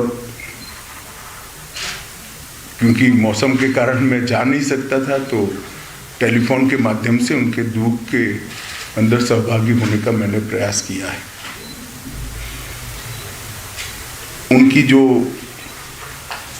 बातें हैं उसको ध्यान से सुनी है। एलजी श्री मनोज सिन्हा जी भी मेरे साथी थे जब मैं बात कर रहा था। उनका हौसला पूरे देश के लिए उदाहरण रूप हौसला था। सभी लोगों का कहना था एक क्षेत्र हमारा है, हम इसको नहीं छोड़ेंगे। कुछ परिवार पाक ऑक्यूपाई कश्मीर से भी आए थे, फिर भी डटकर लड़ने का मूड इतने बड़े हादसे के बाद भी प्रदर्शित होना बहुत बड़ी बात है। उसके बाद आज यहां पर सिक्योरिटी एजेंसीज के सभी पहलुओं पर और सभी प्रकार की जितनी भी एजेंसियां जम्मू कश्मीर के सुरक्षा के लिए जिनकी भूमिका है, वो सभी एजेंसियों के साथ विशेषकर जम्मू क्षेत्र के सुरक्षा के इंतजाम को लेकर एक डिटेल बैठक हुई है। आने वाले दिनों में एक बहुत सुरक्षित ग्रिड बनाने के लिए भी यहां पर चर्चा हुई है। मैं इतना ही कह सकता हूं कि सुरक्षा एजेंसियां, चाहे जम्मू कश्मीर पुलिस हो, बीएसएफ हो, सीआरपीएफ हो, जम्मू पुलिस का एसआईए का टीम हो या सेना हो, इस सभी एजेंसियां 100% मुस्तैद है और विश्वास के साथ आने वाले दिनों में इन घटनाओं को रोकने के लिए इनका मनोबल भी बना हुआ है। ये दोनों घटनाएं जो 2 दिन में हुई, उसकी जांच कल ही भारत सरकार ने एनआईए को सौंप दी है। एनआईए और जम्मू पुलिस दोनों मिलकर इस घटना की जांच करेंगे। जांच में एनआईए के साथ जम्मू पुलिस का पूरा इन्वॉल्वमेंट होगा और विगत 1.5 साल में जितनी भी घटनाएं हुई हैं, इस सारी घटनाओं को एक साथ रखते हुए ये टीम आतंकवादी गतिविधियों की जांच उसी दायरे में करेगी। इसके साथ साथ ओजीडब्ल्यूज के लिए भी आतंकवादी ग्रुपों के सपोर्ट सिस्टम के लिए और उनके सूचना तंत्र के लिए भी सभी पहलुओं पर आज चर्चा हुई है। और एक कह सकते हैं कि संपूर्ण 360 डिग्री सुरक्षा का चक्र बनाने का आज सभी एजेंसियों ने भरोसा भी दिलाया है और इस पर चर्चा भी हुई है। हमारी जितनी भी सूचना की एजेंसियां हैं, इन्होंने भी अपनी गतिविधि को और टाइटन करने का फैसला भी बनाया है, रणनीति भी करी है। मुझे विश्वास है कि आने वाले दिनों में जिन लोगों ने भी ये घटना करी है, उनको जम्मू कश्मीर पुलिस बहुत कम समय के अंदर नसीहत करेगी और उनको कानून के दायरे में लाकर कोर्ट के सामने खड़ा करेगी। इसके साथ साथ जम्मू क्षेत्र की पूरी सुरक्षा को चौक चौबंद करने के लिए जो एक्शन प्लान बना है, ये टाइम बाउंड है और 3 महीने के अंदर हर क्षेत्र के अंदर सुरक्षा ग्रिड को मजबूत करने का आज फैसला हुआ है। मैं जम्मू के नागरिकों को इतना भरोसा दिला सकता हूं कि इनकी आतंकवादी ग्रुपों की मंशा जो भी हो, परंतु हमारी एजेंसियां मुस्तैद होकर जम्मू की सुरक्षा करेगी। धन्यवाद।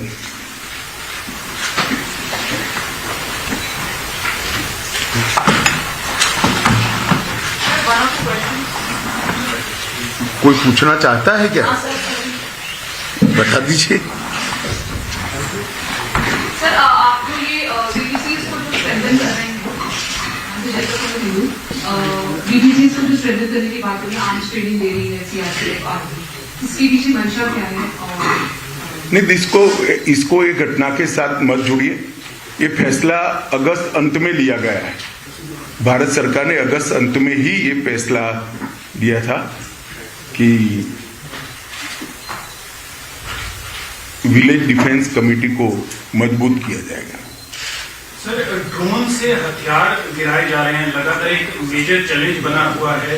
घाटी में भी हाइब्रिड टेररिज्म जो है वो एक नया पनप के आ रहा है, जहां पर टेररिस्ट का कोई उनका रिकॉर्ड नहीं है, लेकिन उन्हें हथियार देकर आतंकी घटनाओं को अंजाम दिया जा रहा है।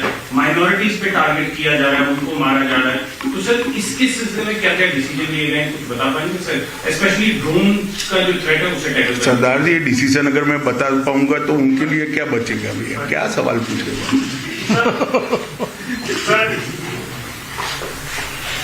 जो विक्टिम फैमिलीज हैं कई आतंकी घटनाओं में जो शिकार होती हैं, जैसे राजौरी में भी हुआ, इसी तरह से पहले कश्मीर में टारगेट किलिंग का जो शिकार हुए, तो उनके लिए किस तरह से वो उनकी लाइफ बेटर हो पाए? क्योंकि राजौरी वाले इंसिडेंट में काफी जो फैमिलीज हैं वो उनकी हालतें ज्यादा लो लेवल की हैं, तो उनके लिए क्या किया जा रहा है? नहीं, हर स्तर पर, चाहे घाटी हो, चाहे जम्मू हो, चाहे राजौरी हो, चाहे पूंछ हो, चाहे साउथ कश्मीर हो, जो विक्टिम फैमिलीज है, इसके साथ सरकार बिल्कुल मजबूती से खड़ी है। इसकी प्रस्तावित योजनाएं हैं और योजनाओं के ऊपर भी लेफ्टिनेंट गवर्नर को बहुत सारे अधिकार होते हैं। कई योजनाएं स्पेसिफिक किस्सों में अप्लाई नहीं होती है, कुछ मर्यादाएं आती है, तो लेफ्टिनेंट गवर्नर कैन डिसाइड। इसमें कोई कोताही नहीं बरती जाएगी। बड़े संवेदनशीलता से और सम्मान के साथ इनके परिवार की सभी चिंता की जाएगी। What is the security situation post these civil attacks in Rajouri and Poonch in Jammu? देखिए, अगर आप इस तरह से स्पेसिफिक पूछना चाहते हैं तो मैं इतना ही कह सकता हूं कि हमने पूरी व्यवस्था की है और सुरक्षा व्यवस्था चौक चौबंद है। एक घटना के आधार पर या कुछ आंकड़ों के आधार पर इसका मूल्यांकन नहीं हो सकता। मूल्यांकन करना है तो जब से जम्मू कश्मीर में टेररिज्म हुआ है, जन्म लिया टेररिज्म ने, तब से लेकर आज तक धारा 370 हटाने के बाद ये 3 साल में सबसे कम घटनाएं भी हुई है, सबसे कम मृत्यु भी हुई है। क्वेश्चन लास्ट, क्योंकि सर, आपका पर्पस यही था कि राजौरी विक्टिम से मिलना, तो क्योंकि आप वेदर की वजह से नहीं मिल पाए, तो आप स्टे बैक करेंगे? ना, आज स्टे बैक नहीं करूंगा क्योंकि कल भी मौसम के हालात 3 दिन तक ठीक नहीं बताए जा रहे हैं, मगर मैं जरूर आऊंगा और उनको मिलूंगा। Thank you. बता दीजिए आप अंतिम। सर, जिस तरह से पिछले 3 सालों में हमारे सुरक्षा बल जो है आतंकवाद को मुंह तोड़ जवाब दे रहे हैं, तो क्या ऐसा माना जाए कि आने वाले चंद सालों में आतंकवाद जो है वो जम्मू कश्मीर में इसका आखिरी पड़ाव है?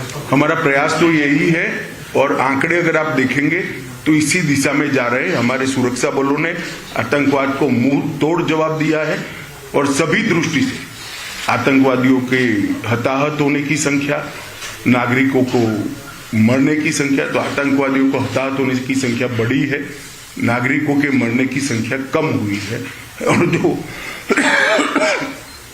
माइनॉरिटी किलिंग की बात करते उसमें भी सबसे कम आंकड़ा यही 3 साल में। धन्यवाद।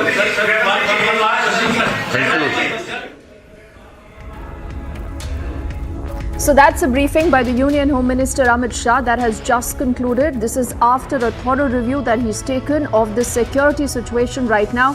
Post the targeted killings, remember we've seen in the Rajouri sector that has killed 7 people, and he has made it absolutely clear there is going to be a clear mandate to the agencies now to go all out against those who've perpetrated these terror attacks. We will keep our focus on that big story after a quick break. Don't go anywhere.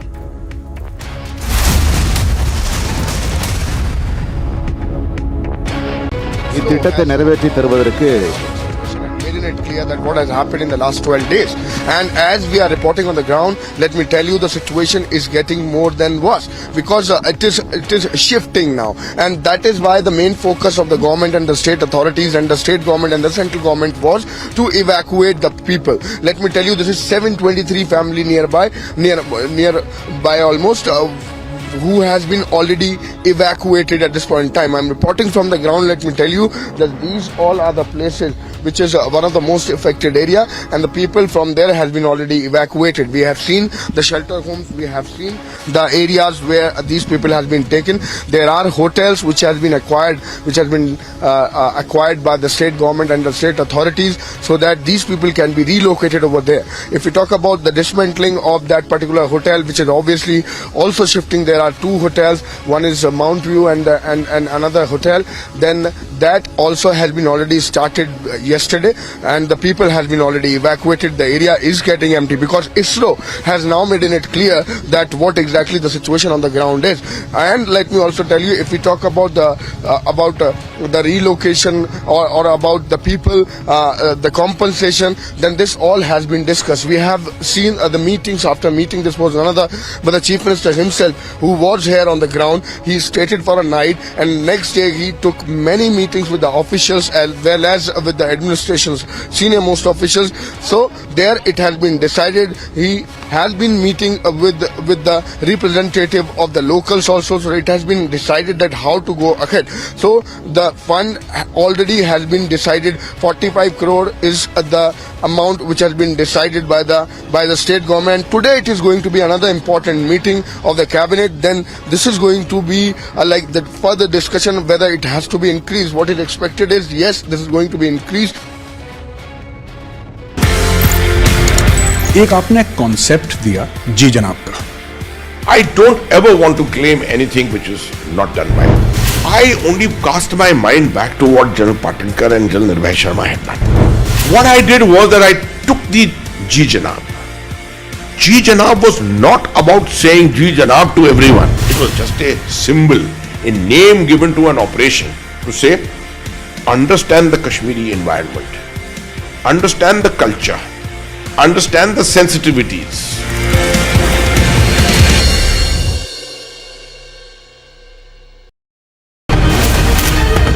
Republic TV did a week-long investigation into the operations of the Khalistani movement here in Britain. Armed struggle is the only way. Investing.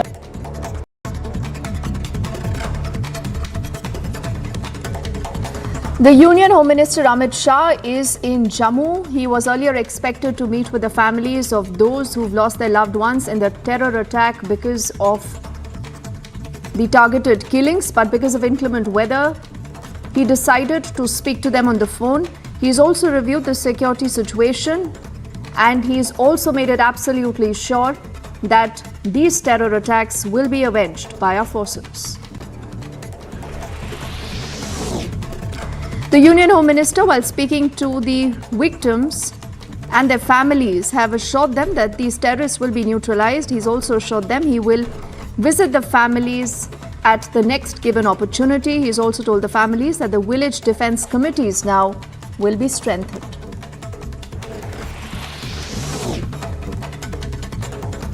In more news now, 11 police personnel have been suspended after the Home Ministry's instructions. This is in the Delhi hit-and-run case.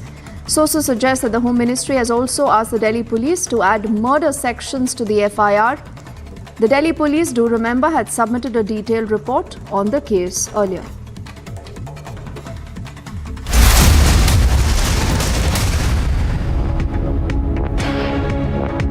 Step into luxury,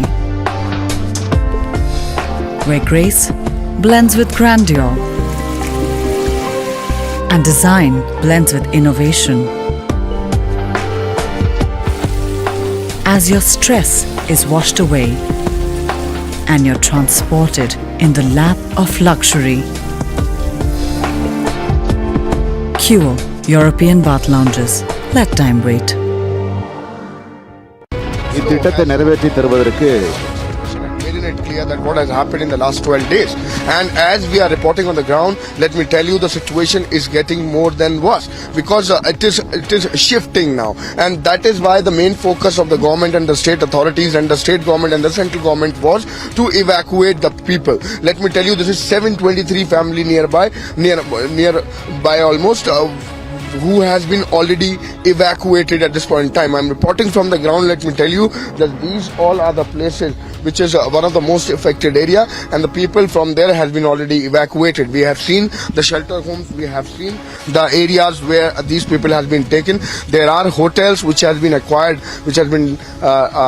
by the state government and the state authorities, so that these people can be relocated over there. If we talk about the dismantling of that particular hotel, which is obviously also shifting, there are two hotels. One is Mount View and another hotel.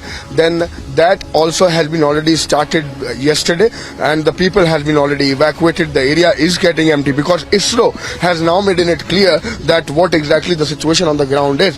And let me also tell you, if we talk about the relocation or about the people, the compensation, then this all has been discussed. We have seen the meetings after meeting. This was another, but the Chief Minister himself, who was here on the ground, he stayed for a night, and next day he took many meetings with the officials as well as with the administration's senior most officials. So there it has been decided. He has been meeting with the representative of the locals also. So it has been decided that how to go ahead. So the fund already has been decided. 45 crore is the amount which has been decided by the state government. Today it is going to be another important meeting of the cabinet. Then this is going to be like the further discussion whether it has to be increased. What is expected is, yes, this is going to be increased. एक आपने concept दिया जी जनाब का. I don't ever want to claim anything which is not done by me. I only cast my mind back to what General Patinkar and General Nirbhay Sharma had done. What I did was that I took the Ji Janab. Ji Janab was not about saying Ji Janab to everyone. It was just a symbol, a name given to an operation to say, understand the Kashmiri environment, understand the culture, understand the sensitivities.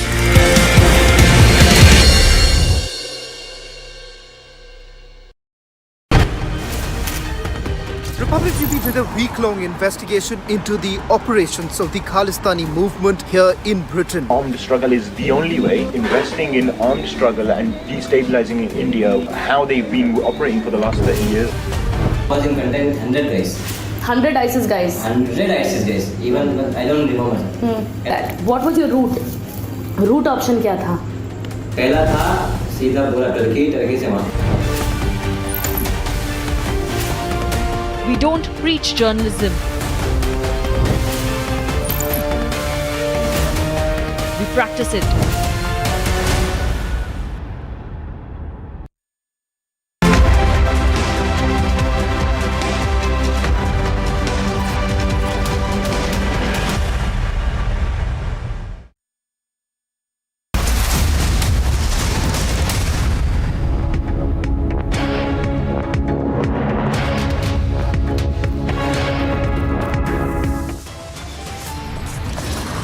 Viewers, top headlines right now. Union Home Minister Mishra is in Jammu, likely to meet victims of terror in Rajouri.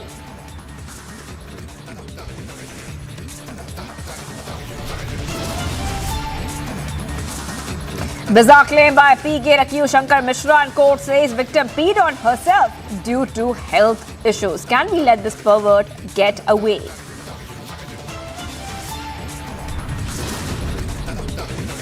Big development in the Anjali death case. 11 policemen suspended over negligence after Home Ministry's recommendations.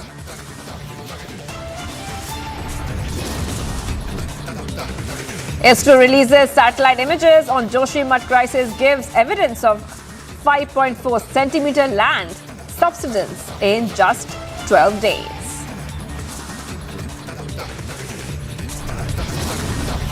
Pramod Muthalik gives a call for arms, says slogans not enough, need to pick up swords. Ahead of the 2024 opening, Republic gets inside access to Ram Mandir in Ayodhya.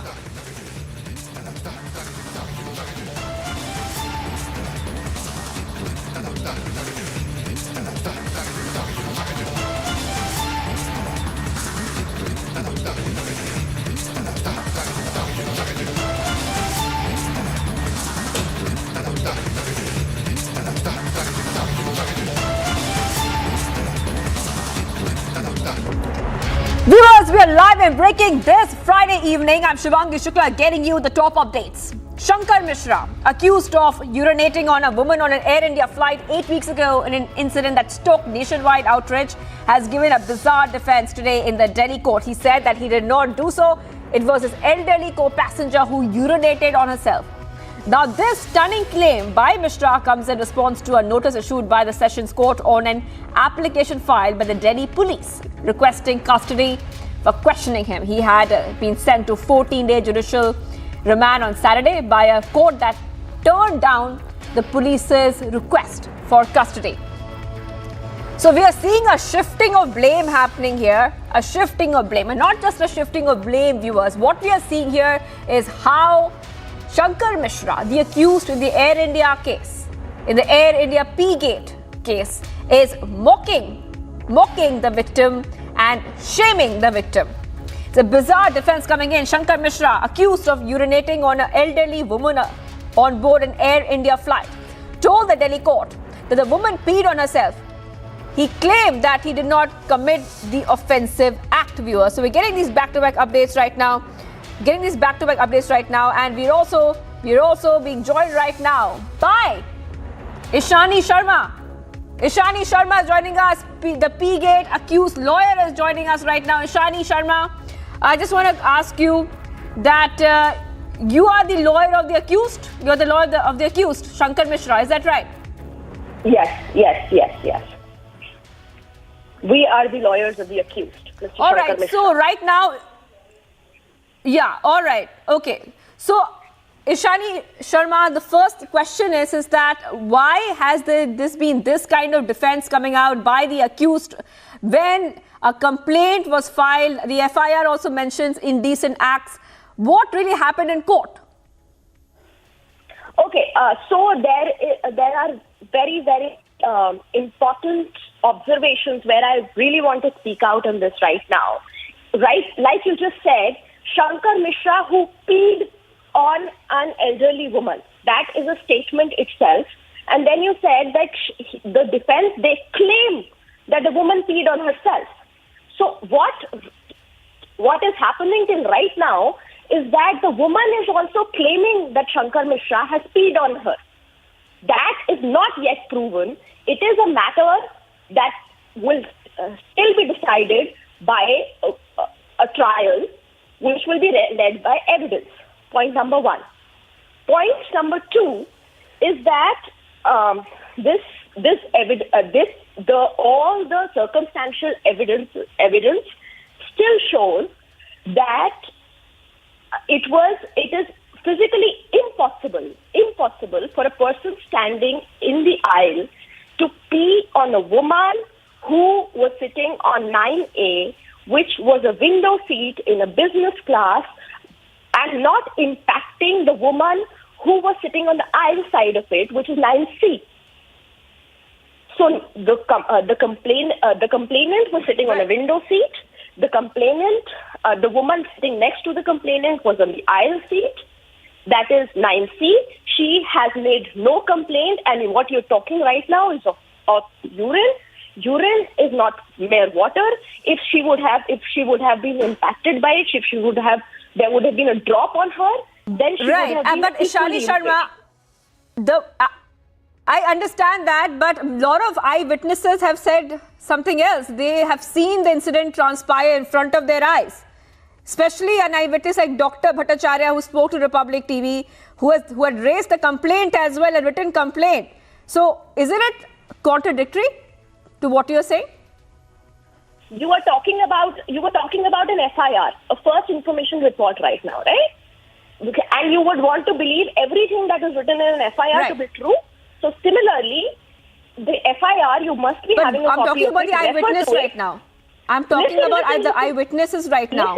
I am following up and asking you what you are saying, but let's talk about the eyewitnesses. FIR says that the person sitting on 8A, the FIR specifies the seat as 8A. 8A was Mr. Bhattacharya's own seat. Mr. Bhattacharya has come on record and said when your channel asked him or any other channel asked him that did you see incident happening, he said, no, I saw whatever happened after that. He did not see the man unzipping and urinating on the woman. When the woman said that what she is drenched in is urine, then he realized that he says from his own mouth that he realized that that's urine. How is that even an eyewitness account? There, it was a plane full of people. The crew was there. Why is everybody conspiring against one woman, and why is she thought of being innocent and right, and everybody else wrong? This country that is enraged by this incident, the Air India has been the national carrier of the same country. The cabin crew was mostly Indian. The people sitting there were mostly Indians. They were the same people. Why were they not as enraged if something like this transpired in front of them? Shani Mishra. Shani Sharma, I just want to ask you one thing. Shankar Mishra, he was terminated from his job, number one, right? So why didn't he say something back then? He was terminated from his job. Number two, he tried to reach a compromise with the victim as well. Two things. Patiently, we are not speaking much to the media as well, because we have been patiently waiting for the trial led by evidence for our own acquittal, which patience is being not at all taken well by anybody around us. So now we were forced to speak, and so was that man. Wells Fargo has fired him without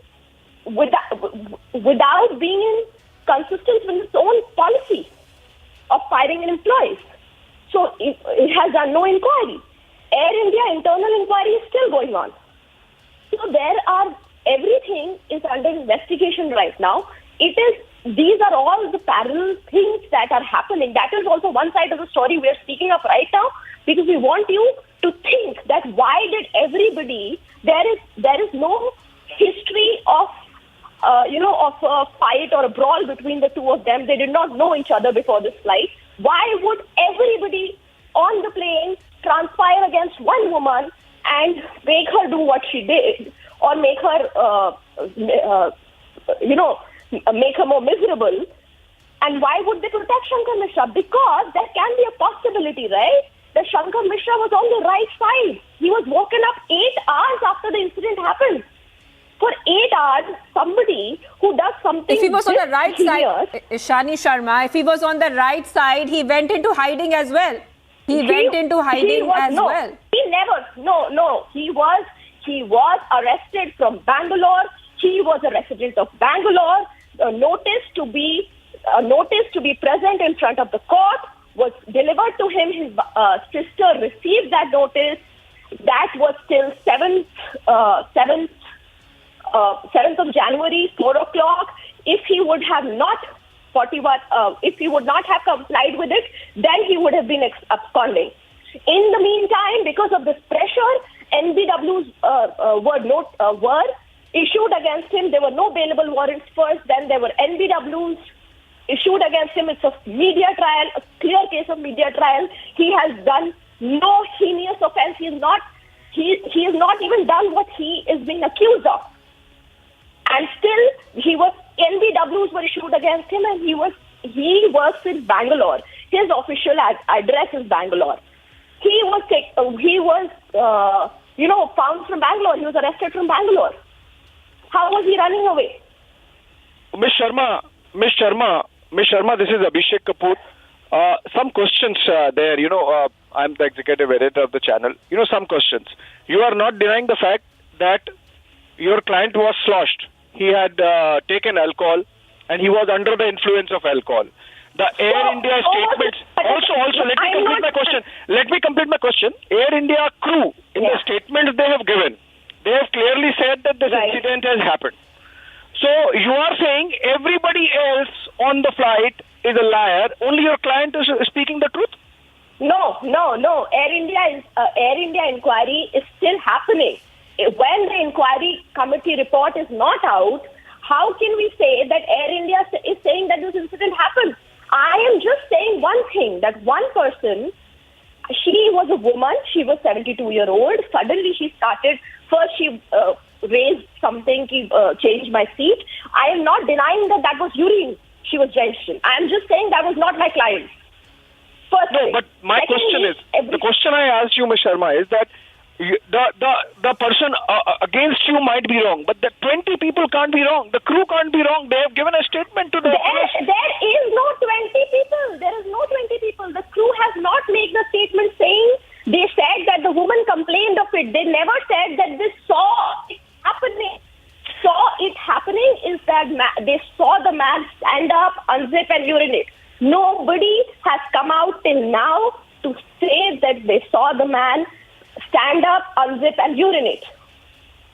Because everyone was sleeping, and when the woman has complained, the crew has come and seen your client standing nearby, and that's how... No. So standing nearby, you have seen an aircraft, right? If a man was standing nearby, does that mean that he is urinated?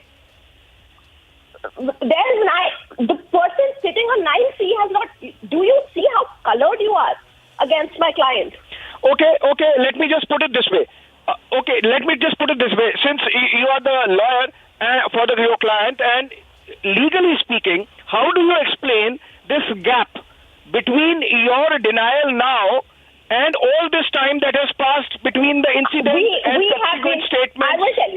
I will tell you. I have a very clear list of dates in my mind. There is no denial. There is a lot of explanation. How do you justify that a woman who messages herself saying, "Hello, beta, this is my number." That's the first message. Takes back the clothes which apparently were drenched in somebody else's urine. Dry clean clothes drenched in somebody else's urine. She happily accepts, telling that please drop it at my house when I'm there. This is my location. This is my address. Takes 15,000 in compensation, and after that, suddenly she all of a sudden gives back the 15 after like a good period of 20 days, 19 days, 18 days, whatever. Her daughter messages saying that we are enraged, we are giving back your money, and then a criminal complaint is made, and then the subsequent FIR comes. And there is no consistency. The first problem was asking for a seat change, an upgrade, then it came to a compensation, then there was a mail written to Air India which said that give us our entire air ticket as compensation, written by the son-in-law, saying that give us that the entire air ticket as compensation. Otherwise, we will get this into the media. Okay, now, another question then. During all this, even including the period when you paid the compensation, there was no denial. You paid the compensation obviously because there was an element of mens rea. Would you admit that compensation is a case of mens rea? He was case of mens rea. Mens rea is your intention to do a crime. Exactly. The guilty mind, because you paid compensation because you knew what you have done. First thing. If you're talking about mens rea, the criminal law says the two essential components of a crime is actus reus and mens rea. When you say that the man is completely, which is your version, was completely sloshed, he was drunk, and he did not know what he was doing, then there anyway is no element of mens rea involved. This crime can never be a crime because it's only actus reus. A. B. It's voluntary intoxication. B. There is no mens rea. He was woken up after 8 hours and told that you have done things like that. This woman is accusing you of things like that. He was so overwhelmed by everything. He could do what he did his best to assuage the hurt, if at all the woman was hurt. No, if he was so sure, why? If he was so sure, Ishani, if he was so sure, why did he pay compensation? There is no guilt. Please, take your legal recourse. I am not paying anything. He could have said that. Because there was no talk of legal recourse only. She was not threatening him to file an FIR. He said you did all this. Without You that, did your all client this. paid 50,000 rupees, almost like a charity. 15. First thing. Secondly, you think of yourself as a 34-year-old man. A 72-year-old woman is saying that, oh my God, suddenly you wake up from an 8 hours of sleep and somebody tells you that this woman is complaining of this, that woman is, saying all that in front of you. You don't see the seat numbers. You don't see the physics of possibility because you're not an arrogant person. You just suddenly are very, very, humiliated by all of this. That, oh my God, did I really do this? You don't even think, No, but that see, happens to a lot of us. paying compensation is He didn't pay admittance of compensation. guilt. He didn't pay.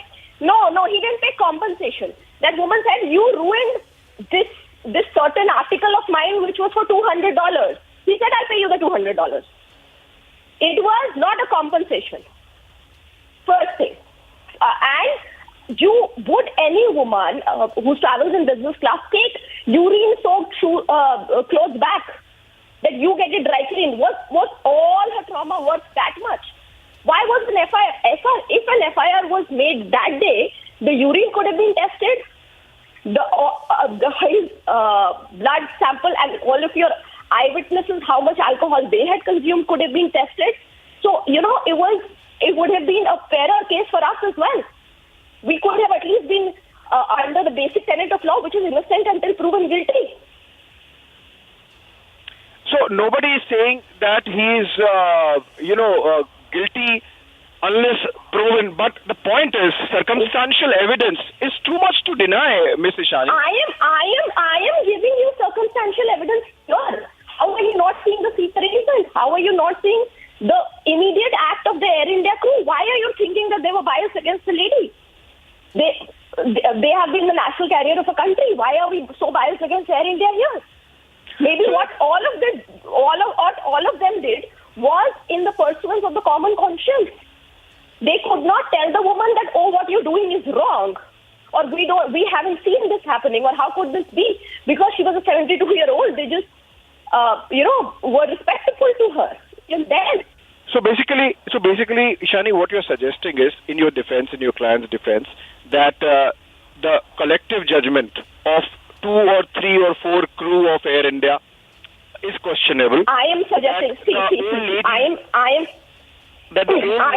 am suggesting was not in her senses. Only your client who was sleeping and sloshed was right and in his senses, right? No, three things. Mr. Bhattacharya was almost as drunk as my client. That can be inquired from Air India, first thing. Secondly, the crew knew that is urine. The crew has not even one person has said that they have seen him urinating on her. That's 2.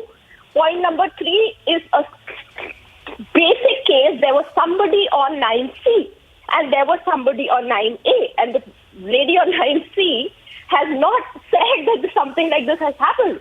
And a person stands in the aisle and does something in projectile motion on a person sitting on 9A, and the 9C lady remains unaffected.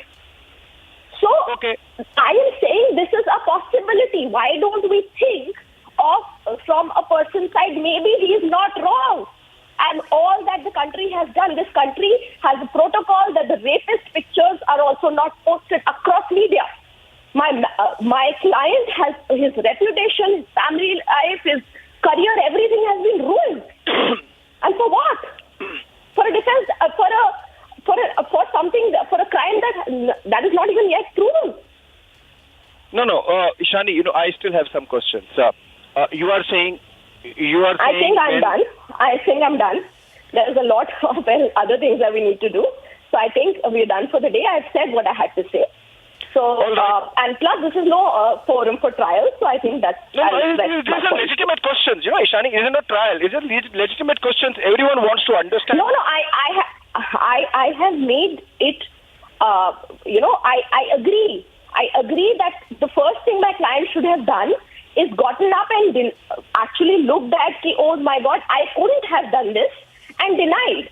His only mistake is that he was naive enough and courteous enough to listen to the woman. Just say we have mothers and grandmothers at home, not knowing that that woman will put a section on him that outraging her modesty with a sexual intent. He thought of her as a mother and grandmother. कि कह रही है तो सही ही कह रही होंगी. No, that bit on sexual intent has not been alleged to the best of my knowledge, but Ishani, no. Ishani, the FIR says that's a section. Ishani, the question is, do you think your client made a second mistake by paying the money? My client, the only mistake of my client is being over courteous. Even over courteous, believing the woman on her face value when she said that instantly, because he was so overwhelmed. It was such a heinous thing because to his mind, because he is a respectable family man, that he was just too overwhelmed, and he said कि हाँ ठीक है, अच्छा ठीक है, आपको ये करना है, अच्छा okay. मतलब he was just trying to assuage the situation and undo if at all he has done some harm. That is the only thing that is playing against him. Otherwise, everything is working in his favor. And possibly a third mistake, Ishani, that in all the messages that were exchanged, he did not deny it. He just continued to exchange messages with her. No. He just said, "आपका सामान पहुंच गया, आपके कपड़े पहुंच गए. Did you receive your parcel? Did you receive the money? Will I send it? Thank you." He was just respectful and courteous. There has not been an element of saying that yes, I did this on you. No, he was just generally nice. See, there is something called caveat emptor, in a different context, of course. But then he could have denied in messages. He could have said, "I have not done this still," but he's never denied it. So why is that? Still, you are doing the shooter. Why? No, we have been as a team of lawyers. We have been raising the argument. In our first statement we have always making the argument of the seats. We have always been denying this, but it came out today because we wanted him to say his version of the story. Okay, when was the first time you denied it? Very shortly after the FIR. 7th, I made the statement. No, we made the statement that the seating of the woman and the aisle arrangement is as such that this could not have been done. The point of urinary incontinence came out today because we wanted him to say his side of the story himself. Anyway, this could not have been done. Thank you so much. This was not done, and this could not have been. There are two different statements. No, because we are lawyers. We don't say something until it's proven in the court. We don't say that, like everybody saying he peed, he urinated. How is that even proved yet? All right. We are anyway. These are legitimate questions we have asked. Thank you so much, Ishani. This is not. Okay. We have our executive editor, legal and governance, legal Rhythm Anand Bharadwaj joining us. Rhythm, over to you. Abhishek was also speaking to you. And I just want to ask you one question, Ishani. Ramesh Gupta, the senior advocate who was appearing in the courtroom, also said she urinated on herself. On what basis was this said? On what basis were patriarchal comments and misogynistic comments also made on Kathak dancers? How is that misogynistic? It is a possibility. He said his version in the court. He did not say his version to the media. We are free to give our side of the story to the court. These are two different things. The media correspondence Ishani, to give your version of your side, do you have any evidence to say that she had urinated on herself? I'm asking you a direct question. Did you have any evidence? Did Mr. Ramesh Gupta have any evidence to say she urinated on herself, Ishani? That will come in trial. I don't have to give it to the media. First thing. Second thing, we have your evidence and hence we are talking what we are saying. First thing. Secondly, is there any evidence for you to say that the urine that the woman was drenched in was Mr. Mishra's? Has anybody seen that event happening? I don't want the aftermath or before Ishani, it. I've been hearing your defense.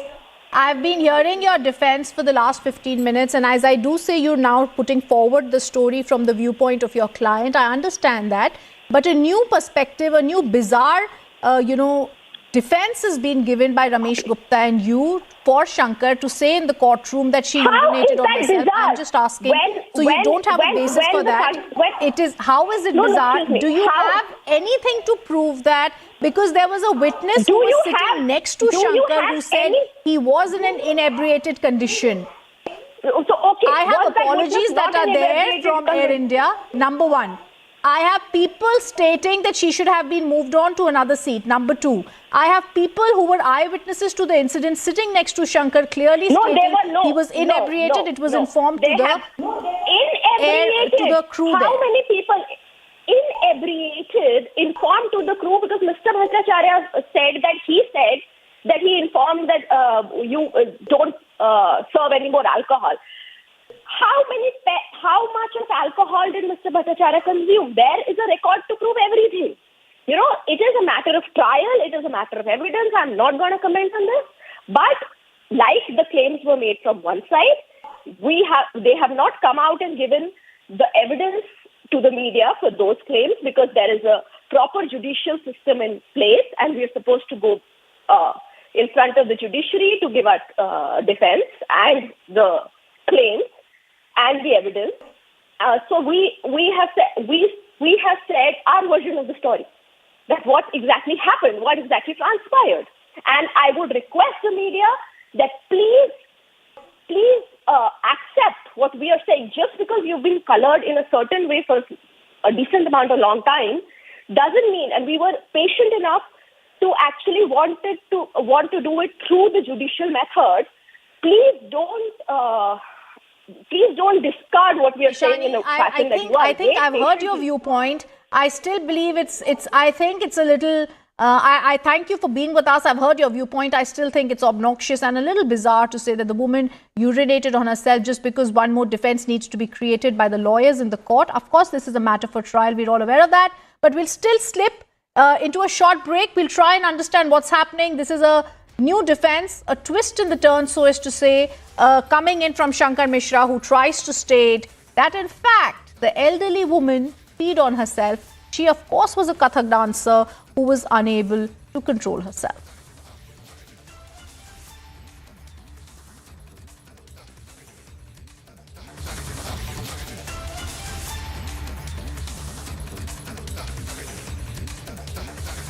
Focus on our top headlines. Union Home Minister Amit Shah in Jammu, was going to meet victims of terror in Rajouri, has now stated it's the NIA that will be looking into the probe. Bizarre claim by P-Gate accused Shankar Mishra in the court. He says victim peed on herself due to health issues. Can we let this pervert get away? Big development in Anjali death case. 11 policemen suspended over negligence after Home Ministry's recommendations. ISRO releases satellite images on Joshimath crisis, gives evidence of 5.4 centimeter land subsidence in just 12 days.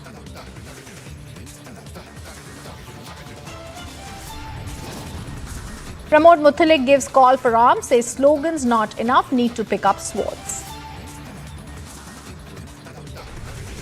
Ahead of 2024 opening, Republic gets inside access to Ram Mandir in Ayodhya.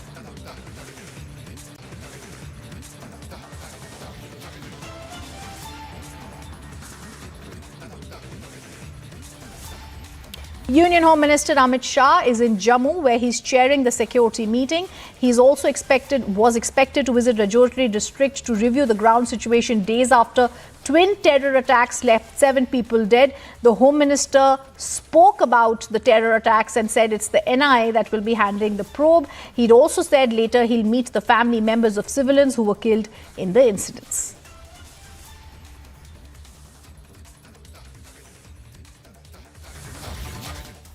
विशेष कर जो लोग एक दुर्भाग्यपूर्ण घटना में मारे गए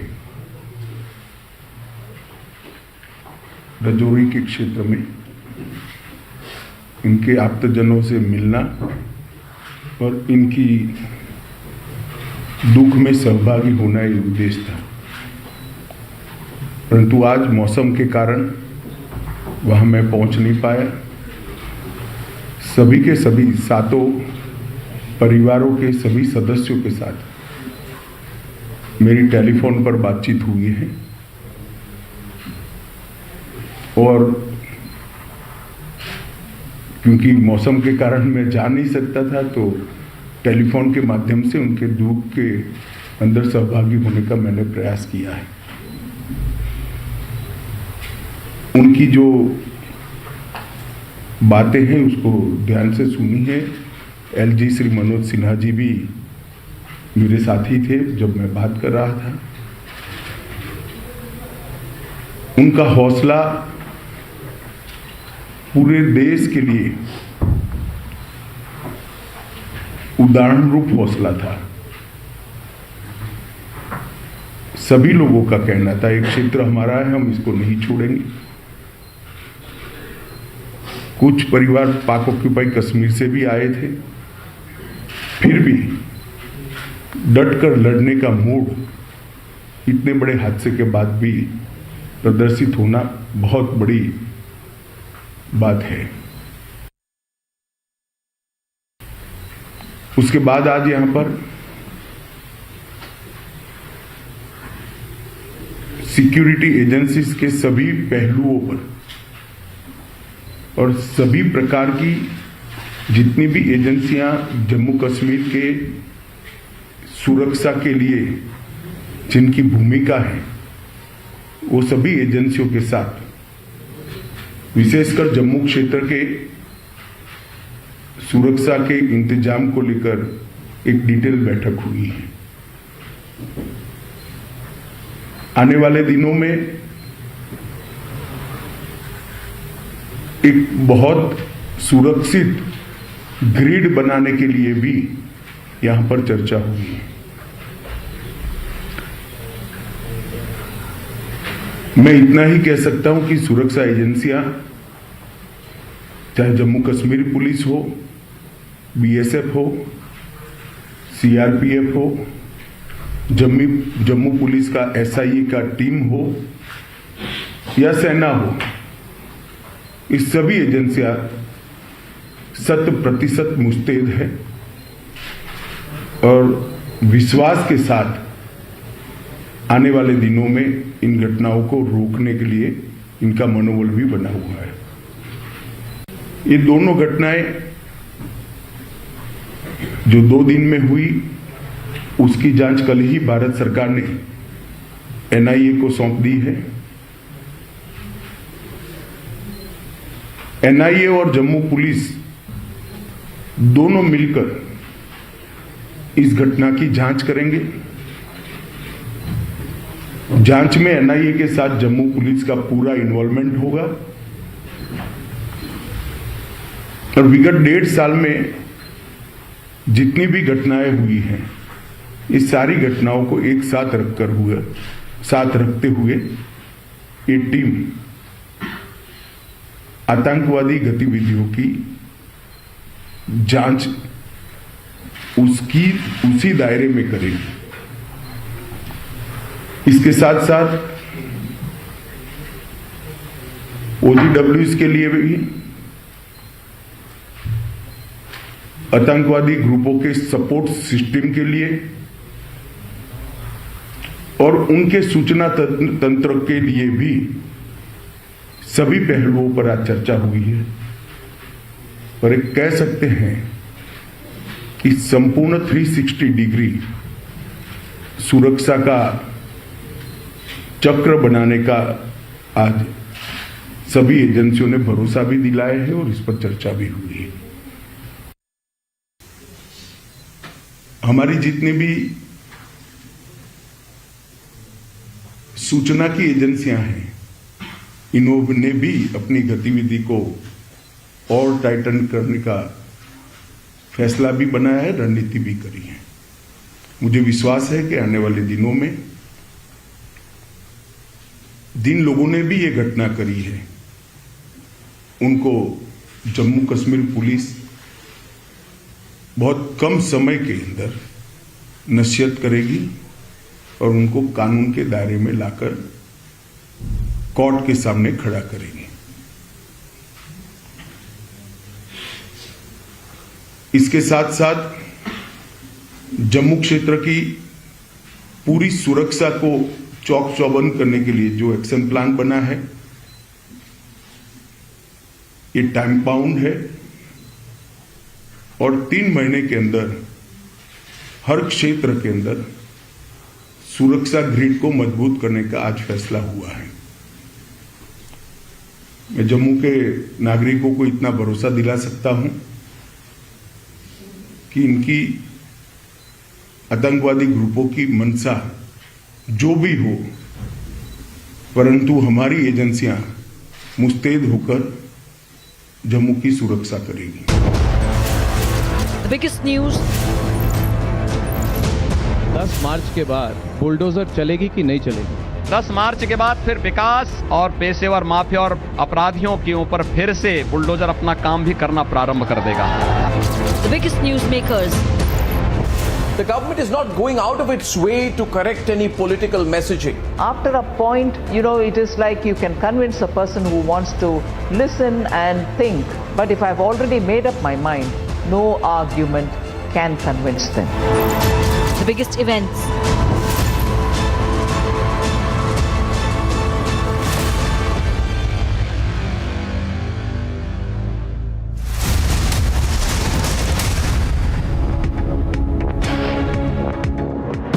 Step into luxury, where grace blends with grandeur and design blends with innovation.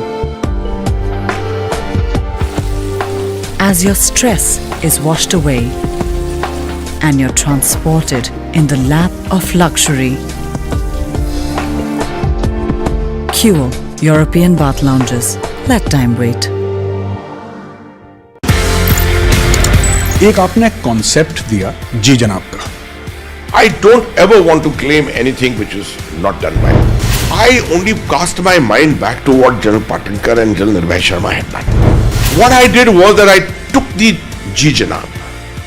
Ji Janab was not about saying Ji Janab to everyone. It was just a symbol, a name given to an operation to say, understand the Kashmiri environment, understand the culture, understand the sensitivities.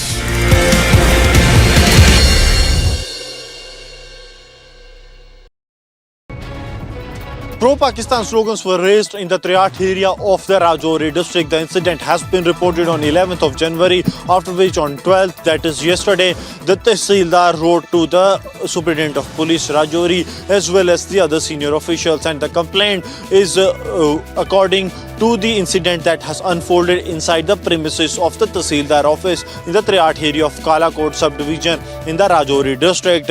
Now, a notice has also been served to the accused, who has been identified as Muzaffar Hussain and who is a National Conference leader. Now 7 days time has been given to him to put his side, otherwise legal action will be initiated, while on the other hand the accused is saying that he has not done anything such. The Tehsildar says that when he started recording the video, the protesters, those who were raising pro-Pakistan slogans, escaped from the spot, and now the investigation part will be done by the police. With Sarjeevan Kumar, Gursimran Singh for Republic Media Network. இத்திட்டத்தை நிறைவேற்றி தருவதற்கு Making it clear that what has happened in the last 12 days, and as we are reporting on the ground, let me tell you the situation is getting more than worse, because it is shifting now, and that is why the main focus of the government and the state authorities and ISRO has now given the alarming situation and made it clear that what has happened in the last 12 days. And as we are reporting on the ground, let me tell you the situation is getting more than worse, because it is shifting now, and that is why the main focus of the government and the state authorities and the state government and the central government was to evacuate the people. Let me tell you, this is 723 family nearby almost, who has been already evacuated at this point in time. I'm reporting from the ground. Let me tell you that these all are the places which is one of the most affected area, and the people from there has been already evacuated. We have seen the shelter homes, we have seen the areas where these people have been taken. There are hotels which has been acquired, acquired by the state government and the state authorities, so that these people can be relocated over there. If we talk about the dismantling of that particular hotel, which is obviously also shifting, there are two hotels. One is Mount View and another hotel. Then that also has been already started yesterday, and the people has been already evacuated. The area is getting empty because ISRO has now made it clear that what exactly the situation on the ground is. And let me also tell you, if we talk about the relocation or about the people, the compensation, then this all has been discussed. We have seen the meetings after meeting. This was another, but the Chief Minister himself, who was here on the ground, he stayed for a night, and next day he took many meetings with the officials as well as with the administration's senior most officials. So there it has been decided. He has been meeting with the representative of the locals also, so it has been decided that how to go ahead. So the fund already has been decided. 45 crore is the amount which has been decided by the state government. Today it is going to be another important meeting of the cabinet. Then this is going to be like the further discussion whether it has to be increased. What is expected is, yes, this is going to be increased. We're heading into a break right now. On the other side, we get you the big development in the Anjali death case. 11 policemen have been suspended over negligence after the Home Ministry's recommendation.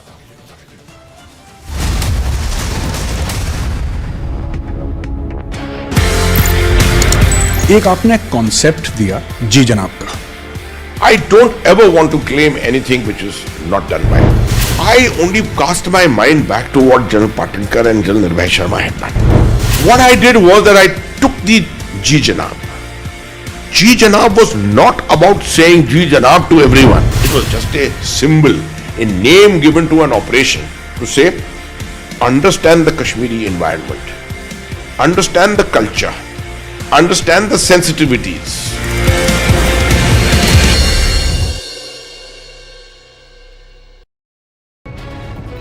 Pro-Pakistan slogans were raised in the Triat area of the Rajouri district. The incident has been reported on 11th of January, after which on 12th, that is yesterday, the Tehsildar wrote to the Superintendent of Police Rajouri as well as the other senior officials, and the complaint is according to the incident that has unfolded inside the premises of the Tehsildar office in the Triat area of Kalakot subdivision in the Rajouri district.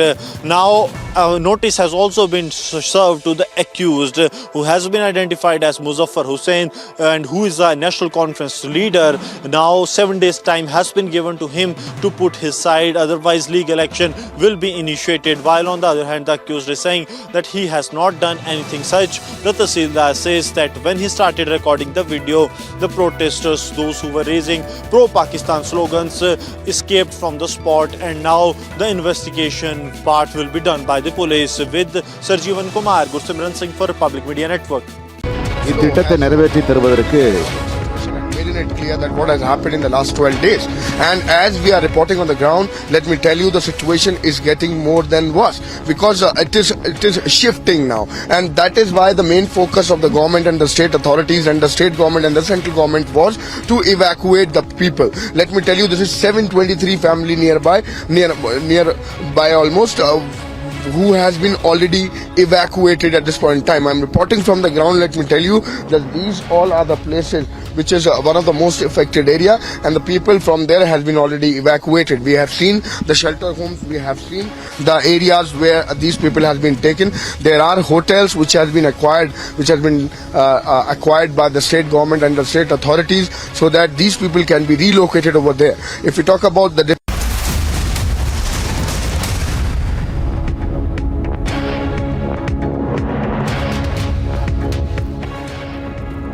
Welcome back. You're with us here on Republic. There are important details from the briefings of the Union Home Minister Amit Shah. Also details coming in the Delhi hit and run case. Let's get you a quick check of that and much more.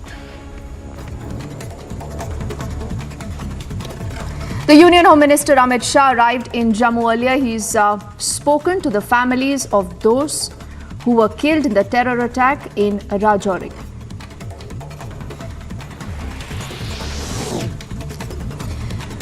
The Union Home Minister, while speaking to the terror victims, has assured the families that these terrorists will be neutralized. He's also assured them that he will visit the families at the next given opportunity. Today he couldn't visit them because of inclement weather. He's also said that village defense committees now will be strengthened.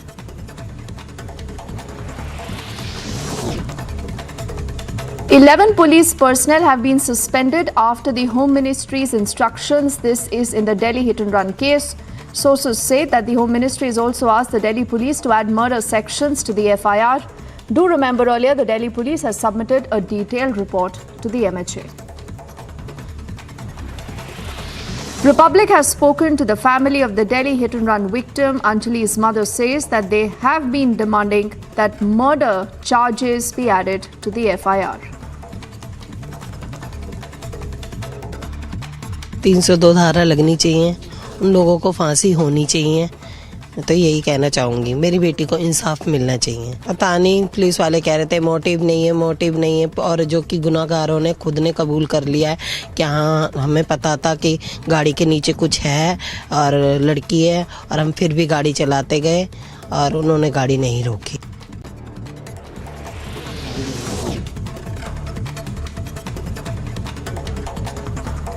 In the most bizarre defense, the P-Gate accused Shankar Mishra's lawyer now has claimed in the court that the victim woman urinated on the seat herself. The accused counsel says that she had a health issue.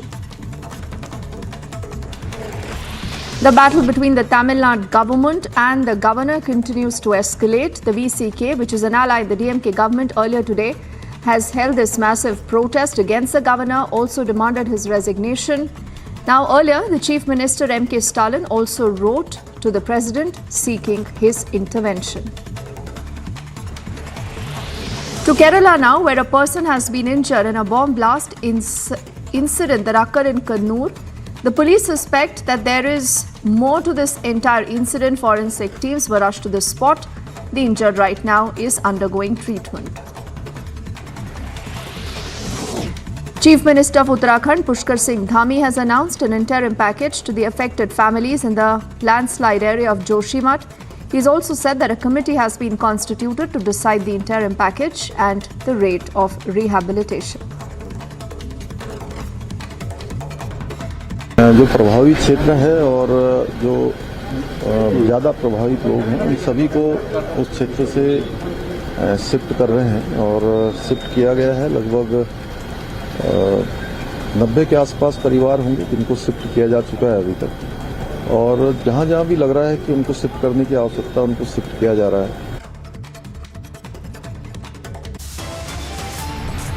We head into a break right now. On the other side, the ISRO has released satellite images on the entire situation in Joshimath. It is giving evidence that says about 5.4 centimeter of land has subsided just in the last 12 days.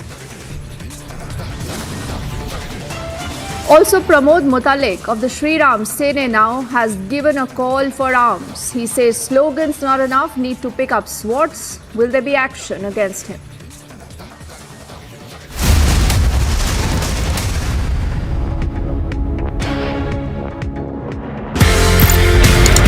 एक आपने concept दिया जी जनाब का। I don't ever want to claim anything which is not done by me. I only cast my mind back to what General Patinkar and General Nirbhay Sharma had done. What I did was that I took the Ji Janab. Ji Janab was not about saying Ji Janab to everyone. It was just a symbol, a name given to an operation to save the environment. Understand the culture. Understand the sensitivities.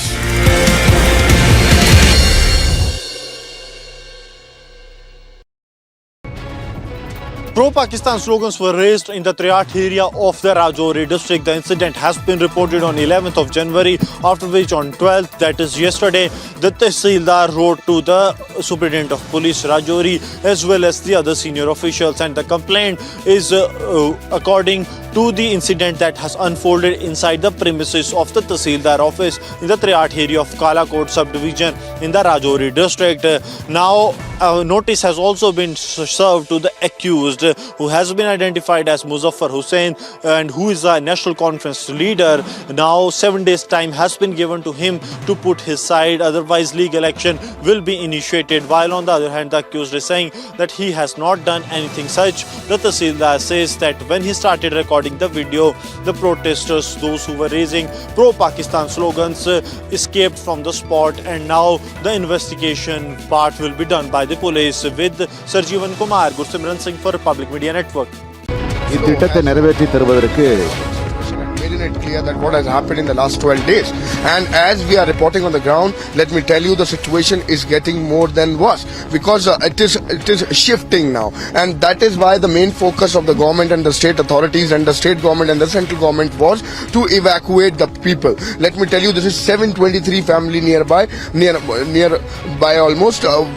Who has been already evacuated at this point in time. I'm reporting from the ground. Let me tell you that these all are the places which is one of the most affected area, and the people from there has been already evacuated. We have seen the shelter homes, we have seen the areas where these people has been taken. There are hotels which has been acquired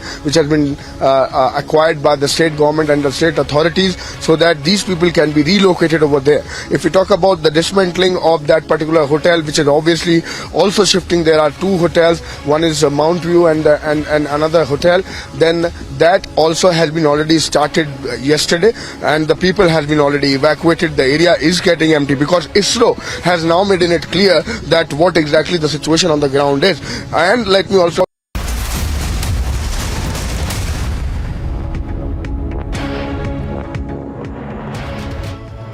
Welcome back. The construction of the Ram Mandir is in full swing, and this is the first time, remember, that Republic cameras are going to be able to give you access to where really has this construction reached. And do remember, like we said, the Union Home Minister Amit Shah already has made a big announcement that come January of next year, this Mandir will be open and ready for darshan.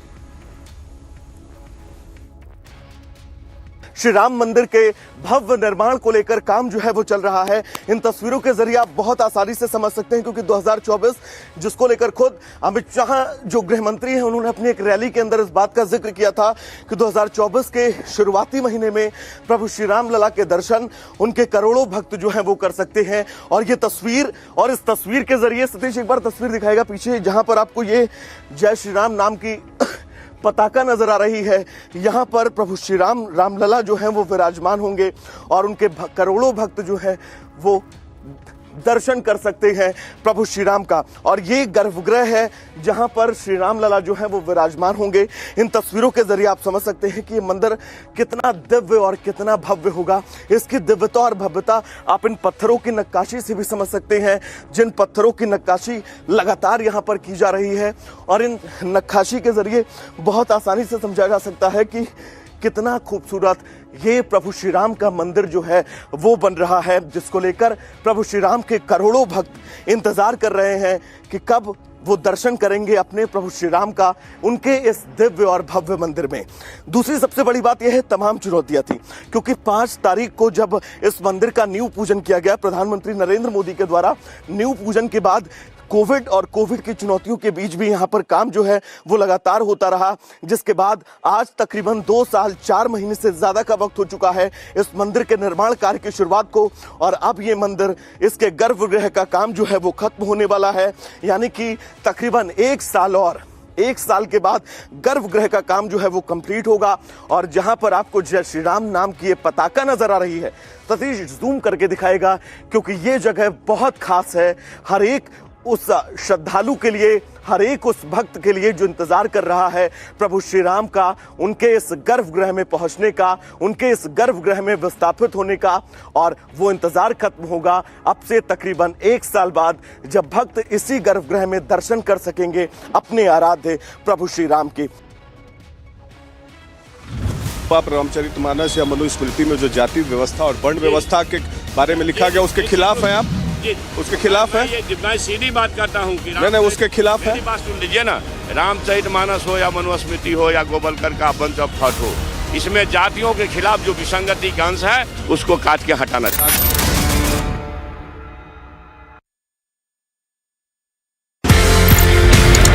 एक आपने concept दिया जी जनाब का। I don't ever want to claim anything which is not done by me. I only cast my mind back to what General Patinkar and General Nirbhay Sharma had done. What I did was that I took the Ji Janab.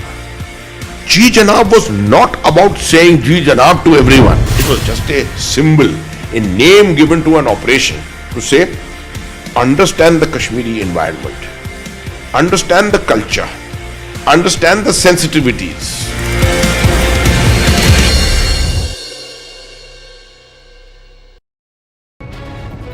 Pro-Pakistan slogans were raised in the Triat area of the Rajouri district. The incident has been reported on 11th of January, after which on 12th, that is yesterday, the Tehsildar wrote to the Superintendent of Police Rajouri as well as the other senior officials, and the complaint is according to the incident that has unfolded inside the premises of the Tehsildar office in the Triat area of Kalakot subdivision in the Rajouri district.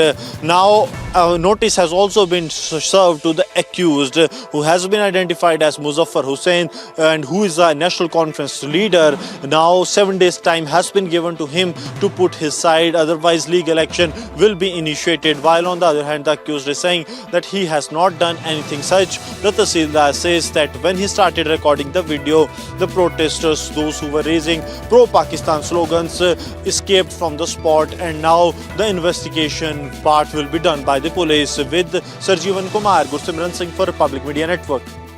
இத்திட்டத்தை நிறைவேற்றி தருவதற்கு making it clear that what has happened in the last 12 days. And as we are reporting on the ground, let me tell you, the situation is getting more than worse, because it is shifting now, and that is why the main focus of the government and the state authorities and the state government and the central government was to evacuate the people. Let me tell you, this is 723 family nearby almost, who has been already evacuated at this point in time. I'm reporting from the ground. Let me tell you that these all are the places which is one of the most affected area, and the people from there has been already evacuated. We have seen the shelter homes, we have seen the areas where these people has been taken. There are hotels which has been acquired by the state government and the state authorities, so that these people can be relocated over there. If we talk about the dismantling of that particular hotel, which is obviously also shifting, there are two hotels. One is Mount View and another hotel. Then that also has been already started yesterday, and the people has been already evacuated. The area is getting empty because ISRO has now made it clear that what exactly the situation on the ground is. And let me also tell you, if we talk about the relocation or about the people,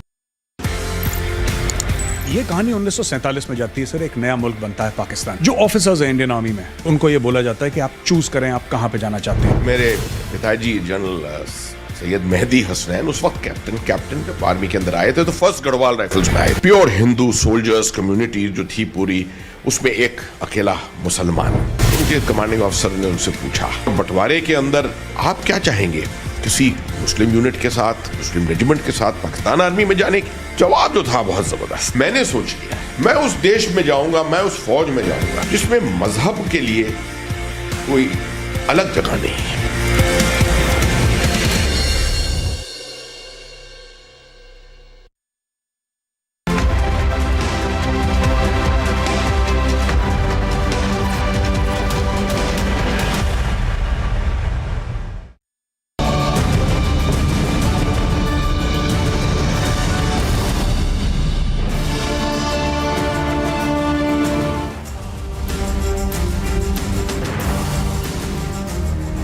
Good evening, welcome to Republic TV, the biggest story, and this is exclusive. I'm Ridhumanan Bhardwaj. Our top focus going to be on the Delhi hit and run horror, where now 11 policemen have been suspended for negligence. As we bring you those headlines, first up, a look at our top headlines.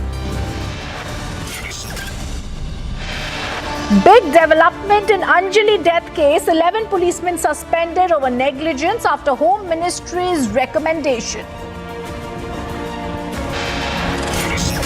Bizarre claim by P-Gate accused Shankar Mishra in court, says victim peed on herself due to health issues. Can we let this pervert get away? मौसम के कारण सभी के सभी सातों परिवारों के सभी सदस्यों के साथ मेरी टेलीफोन पर बातचीत हुई है।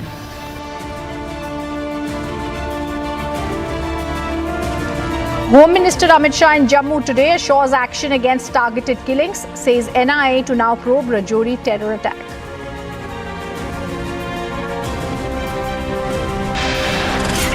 ISRO releases satellite images on Joshimath crisis, gives evidence of 5.4 centimeter land subsidence in just 12 days. Pramod Muthale gives call for arms, says slogans not enough, need to pick up swords.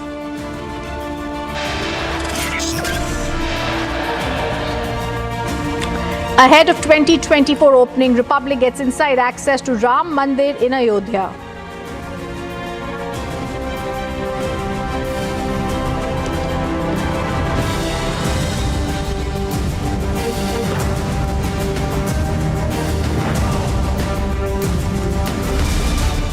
Our top focus, viewers, as we're going to tell you, taking cognizance of the detailed Delhi police report on the Delhi hit-and-run case, the Ministry of Home Affairs has recommended suspending police personnel deployed in 3 PCR vans and at 2 police pockets. On Home Minister's recommendation, this has happened. 11 policemen have been suspended over negligence in the Delhi hit-and-run case in which Anjali Singh, the 20-year-old woman, was killed after being hit and dragged by a car. Let me first go across to my colleagues who are joining us. We have Piyush Mishra and Piyush Ori on the story with us, joining us live from the capital.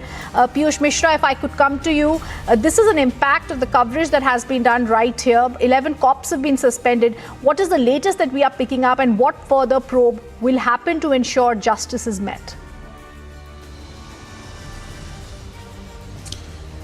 Well, Rhythm, our direct message has been sent out by Ministry of Home Affairs. In fact, a strong message to Delhi police that you have to take strong actions, and that is why actions have been taken against 11 police personnel, which includes 4 head constables, 4 additional sub-constables and 1 more constable. So in total, 11 police personnel are there who have been suspended. Out of these 11 police personnel, 6 were there on PCR duty and 5 were deployed on picket duty on that particular day when this fateful incident had taken place. In fact, if sources are to be believed, the Ministry of Home Affairs has also directed Delhi police to add section 302, which means murder charges, in the FIR and do investigation with murder angle too. So that's what we are now given to understand. We'll have to wait and watch how the investigation further proceeds. Remember that on that very day when this incident had taken place, multiple failures of Delhi police had surfaced. In fact, it was also reported as to how multiple calls were made in the initial time of the incident, but PCR reported much later. In fact, there were many contradictory statements. Those were also coming in from Delhi police officers only about the timings of the incident. So looking at this entire incident and sensitivity, also the emotions of the family members of victim, MHA has directed to Delhi police to not only take actions against the errant police officers, but also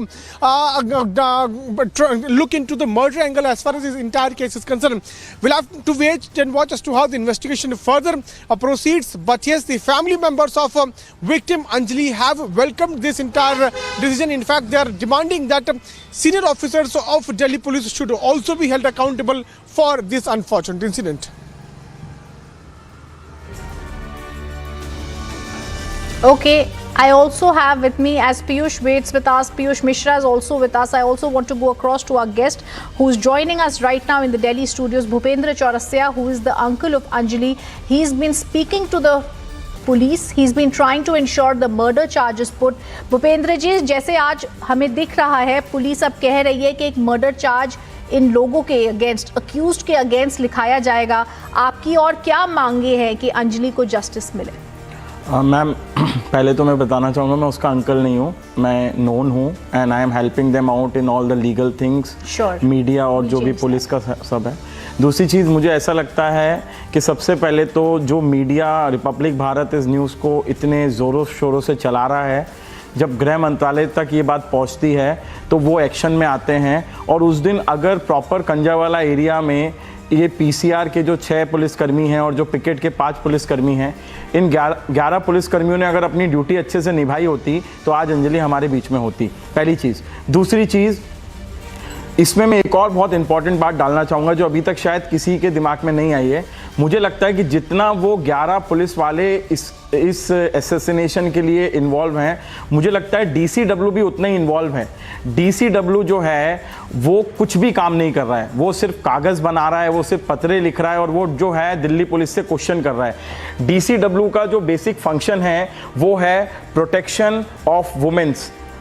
Delhi में DCW का जो role है वो बहुत important हो जाता है ma'am. यहाँ पे जो स्वाति मैम हैं वो सिर्फ जो है अभी तक मीडिया के माध्यम से कहती हैं मैं परिवार से मिली हूँ, मैं उनके पास गई हूँ, बट मैं परिवार के साथ 250 घंटे से हूँ। ना तो स्वाति मालीवाल जी खुद वहाँ गई हैं, ना उनके टीम का कोई सदस्य गया है। बहुत बेसिक प्रॉब्लम है। अंजलि की मदर जो हैं वो किडनी पेशेंट हैं, उनकी डायलिसिस होनी है, बहुत सारी चीज़ें हैं। तो मुझे लगता है डीसीडब्ल्यू दिल्ली पुलिस को समन देने के साथ साथ माताजी से भी मिले, परिवार से भी मिले और ये अश्योर करे कि दिल्ली में जो बेटी है वो सुरक्षित होगी। ये बहुत इंपॉर्टेंट एक बात है। बिल्कुल बिल्कुल। Bhupendra ji, I'll just come back to you. I also want to go across to Piyush Ore, who's been tracking the story very closely. Piyush, today the cops have been suspended for dereliction of duty. We're also being seen maybe in the FIR there will be the murder charge that will also be put. What are the developments that are taking place? What all are you seeing to ensure and you think that in this case justice will be done? So yes, as rightly mentioned by Bhupendra Chaurasia, the person who has been helping the family for long, that there was certain lapses by the Delhi police, there was dereliction of duty by certain police officials, and because of which there was a lot of pressure on Delhi police rhythm to make sure that at least those errant officers who had not done their job well should have been acted against, and this has been done now by the recommendation of the Ministry of Home Affairs. Having said that, there is also now a lot of pressure on Delhi police to make sure that all the investigations and all the leads in this case now are in place, because the family is pressurizing the Delhi police. The family is demanding that Section 302 of the Indian Penal Code should be imposed. In fact, even the court had in last few days had mentioned that the Delhi police now should make sure that all the CCTV images which it has retrieved should be guarded and should be safeguarded, because there is a lot of sensitivities which is involved in this case, and the Delhi police should make sure that it should do its job well. So the Delhi police right now is making sure that all the forensic evidences are being kept in place, all the CCTV images are kept in place, all the circumstantial evidences in this unfortunate incident is safeguarded, so that at the end of it, the family of Anjali does get justice. Because as Bhupendra Chaurasia just rightly mentioned, that the mother of Anjali is severely diabetic, and she has also a lot of problems in the kidney. So yes, it becomes very important now for the Delhi police to make sure that it does so, not only for the justice of family, but also to all the members who are now demanding that proper investigation in this entire case should be done. Back to you in the studio. Absolutely. I also want to go back to Bhupendra ji for a question here. Bhupendra ji, हमें बहुत चीज़ें बताई जा रही हैं। ये भी बोला गया था कि जिस तरीके से गाड़ी के नीचे अंजलि थी, उनका स्कल फ्रैक्चर हुआ था, ब्रेन मैटर मिसिंग था, रिब्स मिसिंग थी, कार ने बहुत सारे टर्न्स लिए टू डिसलॉज द बॉडी। आप कह रहे हैं 302 यहाँ पे लगना चाहिए, NCW को यहाँ पे आना चाहिए, मगर उनके जो फ्रेंड साथ में थे निधि, उनका भी रोल कुछ समझ नहीं आ रहा। वो क्यों वहाँ से निकली, CCTV में क्या क्या आया है, कैसे अक्यूज ने गाड़ी बदली, तो बहुत सारी चीज़ें हैं जिनके अभी हमारे पास जवाब नहीं है। जी मैम, देखिए, जब पोस्टमार्टम हो रहा था, मैं मौलाना आज़ाद मेडिकल कॉलेज में मौजूद था। पोस्टमार्टम होने के बाद मैंने जब पोस्टमार्टम रिपोर्ट देखी तो सारी चीज़ें मैंने रिव्यू करके मीडिया को बताई। 45 kg की अंजलि जो है वो 15 किलो का कंकाल बन के इस दुनिया से गई है। कुल मिला के मैं ये कहना चाहता हूँ कि जो बातें वहाँ पे निधि के द्वारा रखी गई हैं कि उसने वहाँ पे ड्रिंक किया था या मैं वहाँ पे अवेलेबल थी, तो निधि की काफ़ी ऐसी बातें हैं, चूँकि कुछ ड्रग के भी केसेस उसके ऊपर आए हैं, तो मैं उस चीज़ को लेके निधि पे ज़्यादा कुछ कमेंट नहीं करना चाहूँगा। बात रही जो दिल्ली पुलिस जिस मोटिव और जिस इंटेंशन के बारे में बार बार बात कर रही थी, वो मुझे लगता है कि जब इन सारे अक्यूज़ को रोहिणी कोर्ट में पेश किया गया था, तो अक्यूज़ ने ये एक्सेप्ट किया है कि 200 मीटर गाड़ी चलने के बाद हमने गाड़ी से उतरे, 2 अक्यूज़ गाड़ी से उतरते हैं और वो देखते हैं और उन्हें पता था कि गाड़ी में कोई फंसा हुआ है।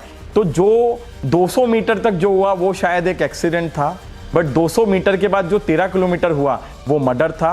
मैं रिपब्लिक भारत के माध्यम से ये गुहार लगाता हूँ, इवन चूँकि अब शालिनी मैम ने अपनी रिमोट ऑलरेडी होम मिनिस्ट्री को सबमिट कर दी और उनने भी यही कहा है कि 302 का मामला बनना चाहिए, तो 302 का मामला बने, फास्ट ट्रायल में सारा काम हो और सारे अक्यूज्डों को फांसी की सजा मिले और हम मेक श्योर करें कि आगे दिल्ली में ऐसा इंसिडेंट ना हो जहां पे पुलिस के लैप्स हुए, जहां पे लॉ एंड ऑर्डर का प्रॉपर फॉलो नहीं हुआ, वो सब चीजें रिकवर हो और आगे दिल्ली की कोई बेटी अगर मैं कहता हूं पार्टी भी कर रही है तो वो 45 किलो की बेटी 15 किलो का कंकाल बन के अपने घर में ना पहुंचे। इस बात के लिए DCW भी मेक श्योर करे, स्वाति जी भी मेक श्योर करें।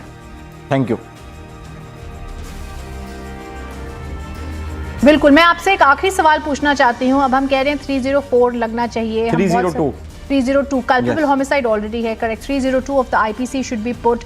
बहुत सारे लोगों को सस्पेंड किया गया है, इसमें आगे क्या क्या कर सकते हैं हम कि अंजलि को जस्टिस मिले? मैम देखिए, अंजलि को जस्टिस मिलने के लिए सबसे पहले तो 302 का जो पूरा मामला है, दिल्ली पुलिस एक अच्छा केस बना के, एक अच्छी चार्जशीट बना के माननीय न्यायालय को दे, जैसे कि शालिनी जी की रिकमेंडेशन है, एक फास्ट ट्रैक कोर्ट में रेयरेस्ट ऑफ द रेयरेस्ट इसको मान के जो है आगे सारी कार्रवाई हो, जो ट्रायल होते हैं वो भी बहुत फास्ट हो, जैसे कि निर्भया के दोषियों को फांसी मिलने में 10 साल लगे, अंजलि के दोषियों को फांसी मिलने में मुझे लगता है 1 या 2 महीने में इनको फांसी मिले, ऐसा कुछ हो जिससे कि एक एग्जाम्पल सेट हो कि अगर हमारे दिल्ली में या हमारे भारत में कहीं भी हमारी बेटी के साथ कुछ गलत होगा तो चाहे भारत सरकार हो, चाहे मीडिया हो, चाहे मेरे जैसा एक आम नागरिक हो, सब आके उसके लिए लड़ेंगे और जो भी गुनाहगार होंगे उनको फांसी तक पहुंचाएंगे।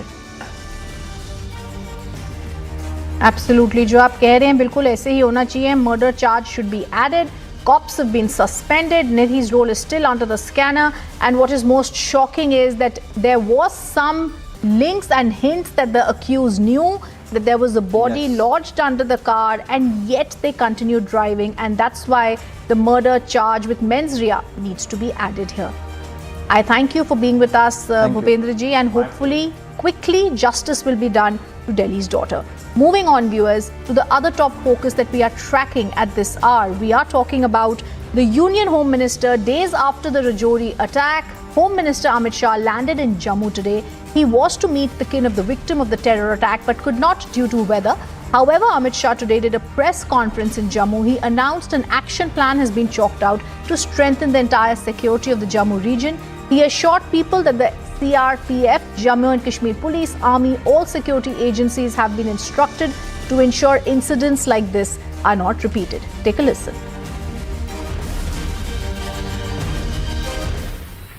उसके बाद आज यहां पर सिक्योरिटी एजेंसीज के सभी पहलुओं पर और सभी प्रकार की जितनी भी एजेंसियां जम्मू कश्मीर के सुरक्षा के लिए जिनकी भूमिका है, वो सभी एजेंसियों के साथ विशेषकर जम्मू क्षेत्र के सुरक्षा के इंतजाम को लेकर एक डिटेल बैठक हुई है। आने वाले दिनों में एक बहुत सुरक्षित ग्रिड बनाने के लिए भी यहां पर चर्चा हुई है।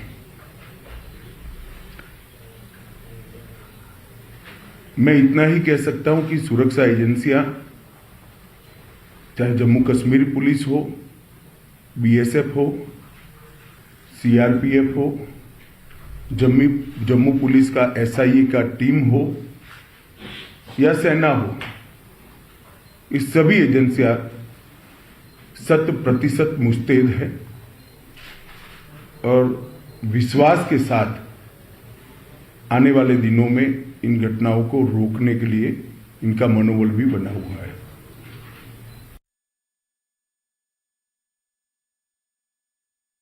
ये दोनों घटनाएं जो 2 दिन में हुई उसकी जांच कल ही भारत सरकार ने एनआईए को सौंप दी है। एनआईए और जम्मू पुलिस दोनों मिलकर इस घटना की जांच करेंगे। जांच में एनआईए के साथ जम्मू पुलिस का पूरा इन्वॉल्वमेंट होगा और विगत 1.5 साल में जितनी भी घटनाएं हुई हैं इस सारी घटनाओं को एक साथ रखते हुए ये टीम आतंकवादी गतिविधियों की जांच उसी दायरे में करेगी। इसके साथ साथ ओजीडब्ल्यूएस के लिए भी आतंकवादी ग्रुपों के सपोर्ट सिस्टम के लिए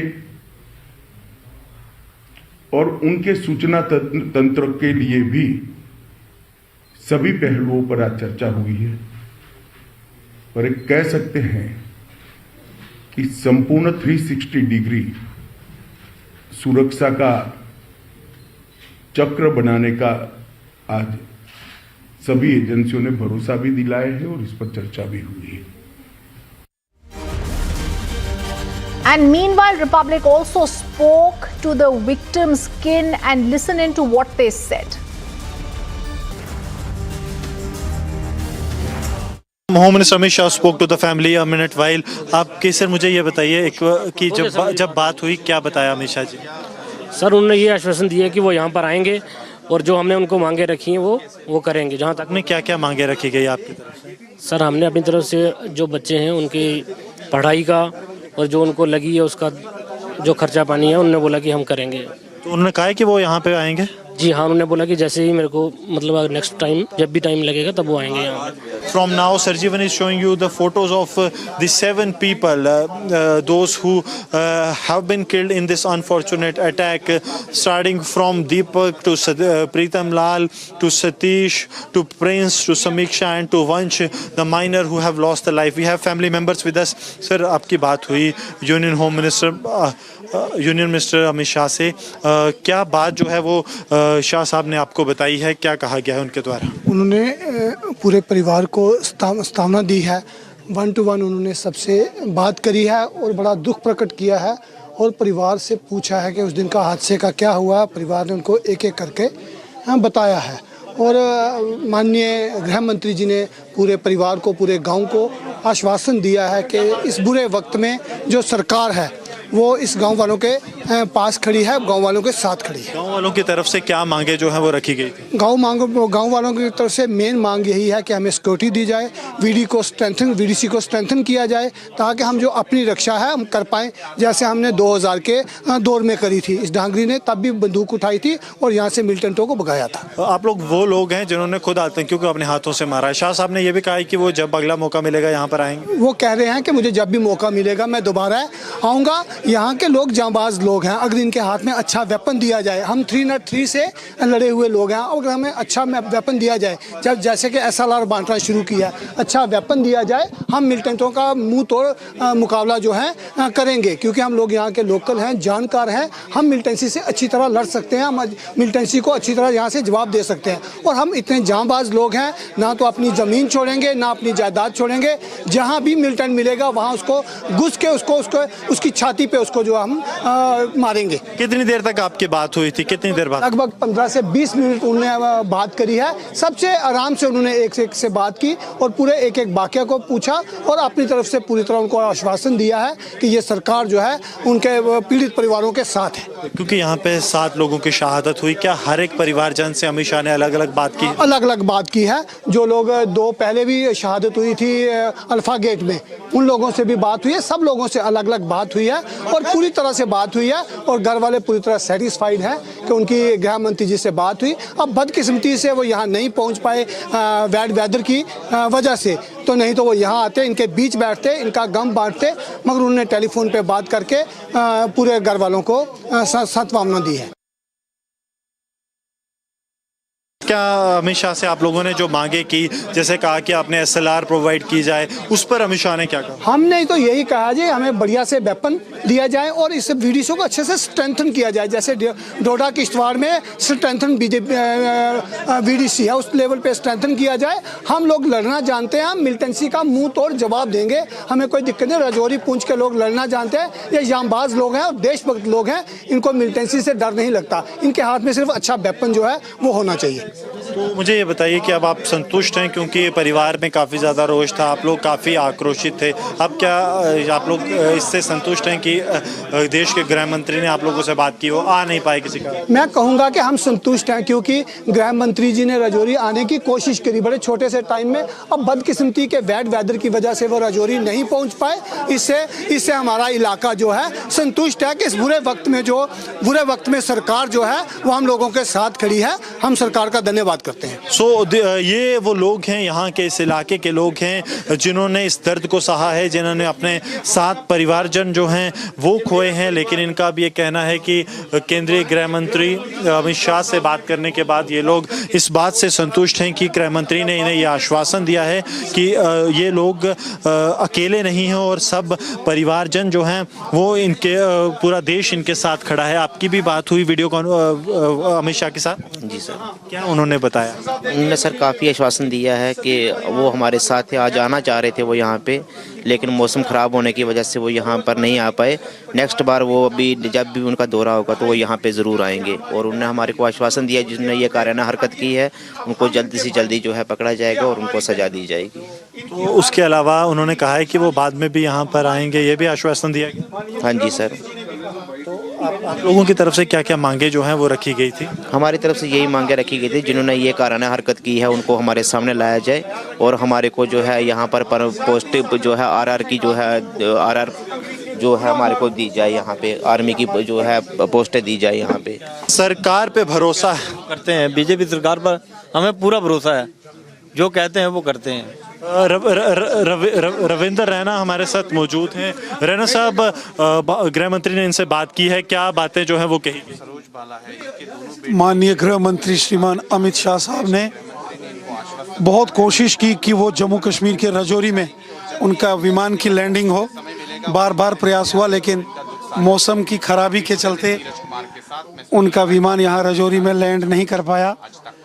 फिर उन्होंने टेलीफोन के माध्यम से इन सभी परिजनों से, उनके परिवारजनों से, ढांगरी आतंकी हमले में पीड़ित परिवारों से उन्होंने बात की है। और माननीय गृह मंत्री जी ने कहा है कि ढांगरी के गुनाहगारों को उनके अंजाम तक पहुंचाया जाएगा। जो अपराध यहाँ हुआ है, उन अपराधियों को इस गुनाह की भारी कीमत चुकानी पड़ेगी। सिर्फ उसके साथ साथ परिवार ये भी कह रहा है कि गृह मंत्री ने कहा है कि वो जल्द ही इनका मिलेंगे और उन आतंकियों को भी जल्द से जल्द मार गिराया जाए। ये सेना, पुलिस और पैरामिलिट्री फोर्सेस के जवानों की पहली प्रायोरिटी है कि ढांगरी के कातलों को उनके गुनाहों की सज़ा देना, और ज़रूर उनको ये सज़ा देंगे। ज़मीन के पाताल से भी ढूंढ कर निकालेंगे और ढांगरी के कातलों को उनकी सज़ा देंगे। तो लगातार आप देख सकते हैं कि ये परिवारजन हैं उन 7 लोगों के, और उससे पहले भी जो आतंकी हमला हुआ था वो परिजन भी यहाँ पर एकत्र हुए हैं। कुछ और परिजन हैं, उनसे बात करते हैं। मैडम, क्या बात जो है आपको बताई गई है गृह मंत्री द्वारा? यही बात बताई गई है कि कोई बात नहीं, बारिश के कारण मैं आपसे मिल नहीं पाया, तो कोई बात नहीं, जब मैं श्रीनगर में आऊँगा तो आपके घर में पक्का आऊँगा। तो जो आपके बच्चों के साथ हुआ है, उन बच्चों का बदला मैं जल्द से जल्द सबको बोलूँगा कि इसका बदला जल्द से जल्द लिया जाए।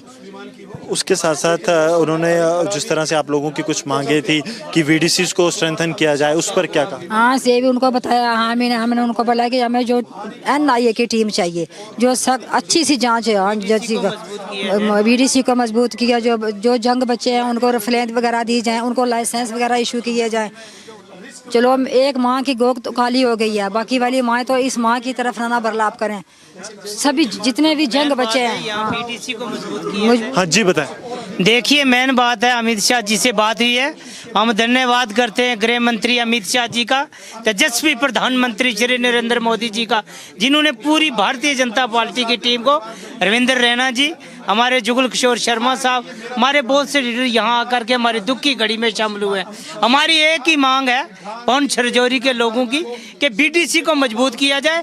हम चाहते हैं कि हमारे जो SPO के कम से कम 2000 बच्चा जो है पौंछ राजौरी मेंढर का भर्ती होना चाहिए। और हम धन्यवाद करते हैं गृह मंत्री अमित शाह जी का, दुख की घड़ी में जो डांगरी के साथ खड़े हुए हैं।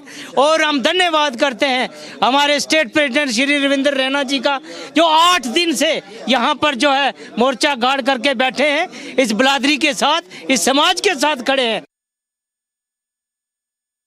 Raj Bhavan in Chennai, VCK, the Vidudalai Sirithakal Katchi, headed by the party president Tirumavallavan, have gathered here massively. Hundreds and hundreds of cadres have gathered here to protest against the governor for skipping many important parts, including the word Dravidian model and the behavior of the governor, which was insulting to the government and to the people of Tamil Nadu as well.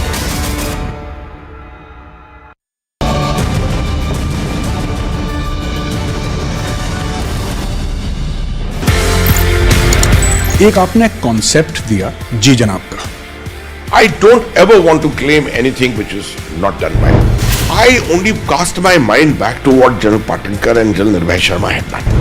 What I did was that I took the Ji Janab. Ji Janab was not about saying Ji Janab to everyone. It was just a symbol, a name given to an operation to say, understand the Kashmiri environment, understand the culture, understand the sensitivities.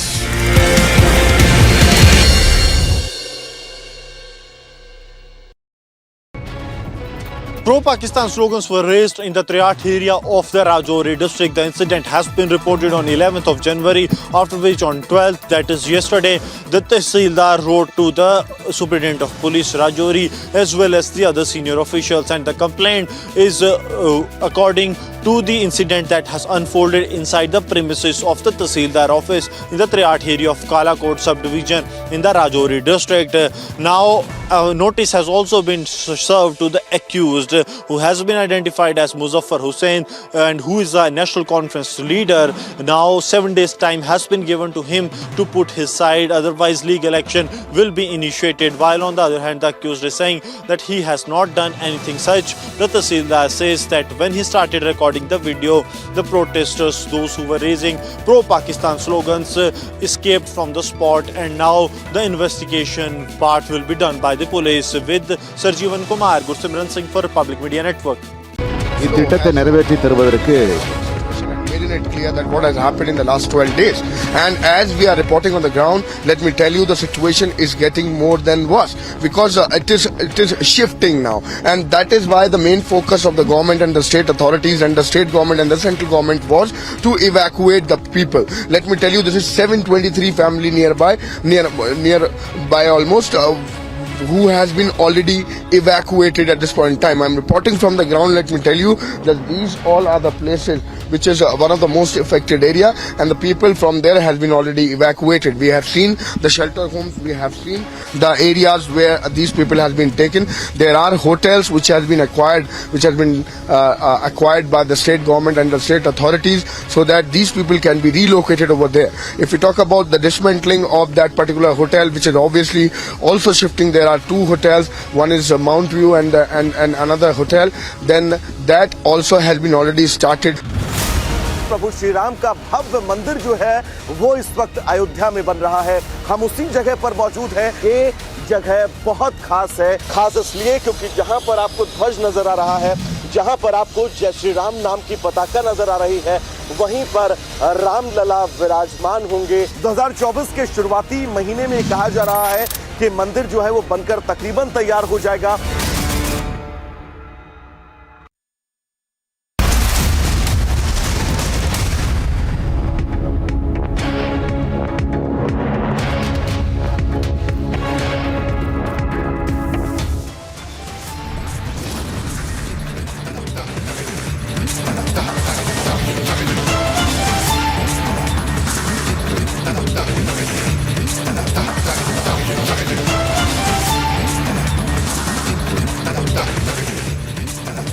It's a big development in the Anjali death case. 11 policemen suspended over negligence after the Home Ministry's recommendation.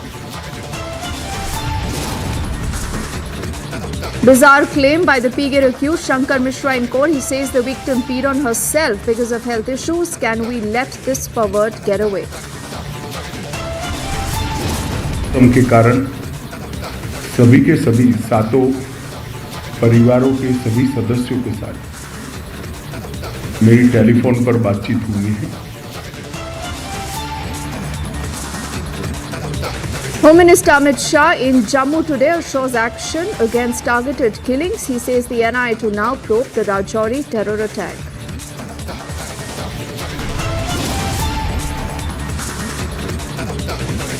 ISRO releases satellite images on Joshimath crisis, gives evidence of 5.4 centimeter land subsidence in just the last 12 days.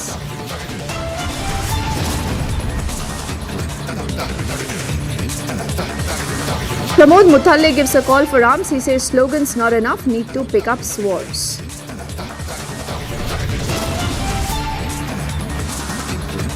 Ahead of the 2024 opening, Republic gets the inside access to Ram Mandir in Ayodhya.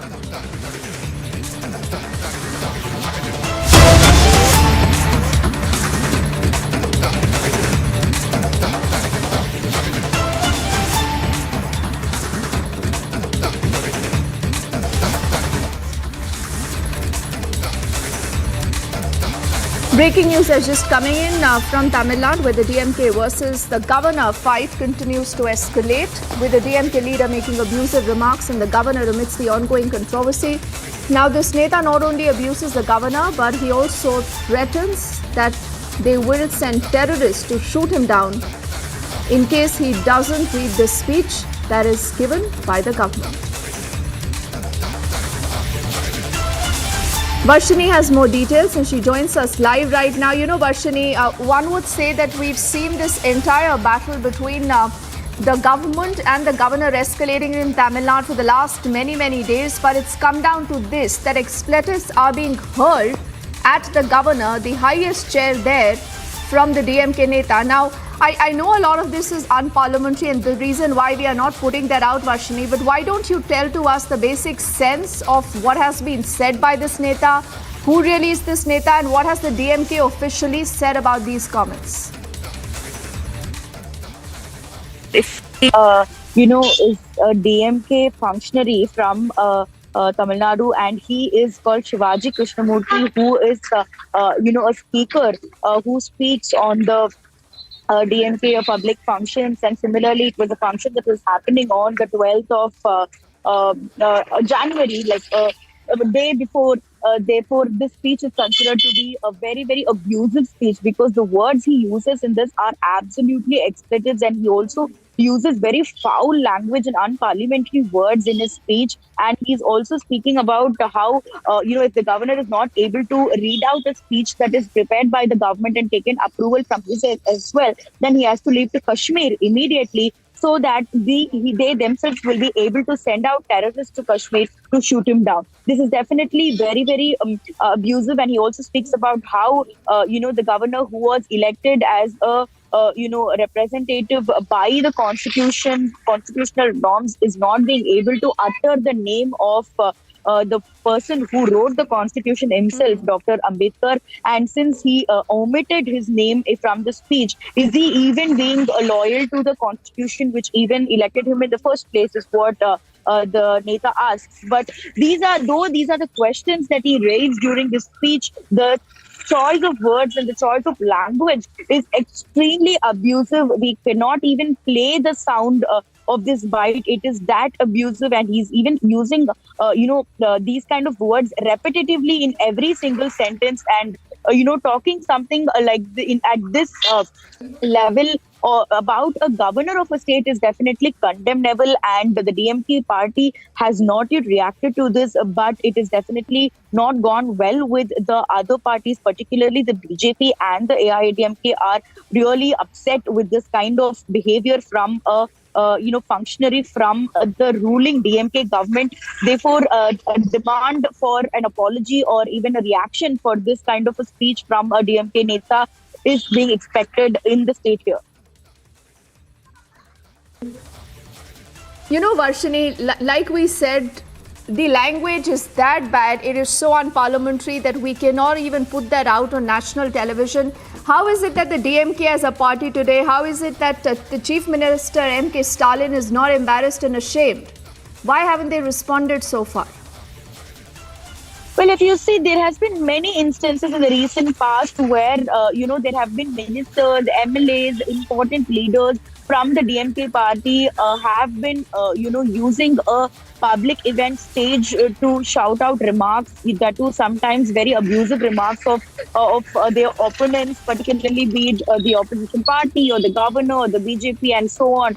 But the DMK government has never really come out and spoken about it. In fact, interestingly, the chief minister during one of the party meetings even mentioned about how he's having nightmares and sleepless nights just because he's scared about what his ministers will go out and speak the next day in public events. Therefore, this has been a recurring thing that is happening within the party itself. A lot of DMK leaders are taking use of these kind of public stages to get applause from the crowd in that particular moment, and they are exploiting the stage, and they are using abusive language to shout out at their opponent, and that is what has exactly happened yesterday as well in this particular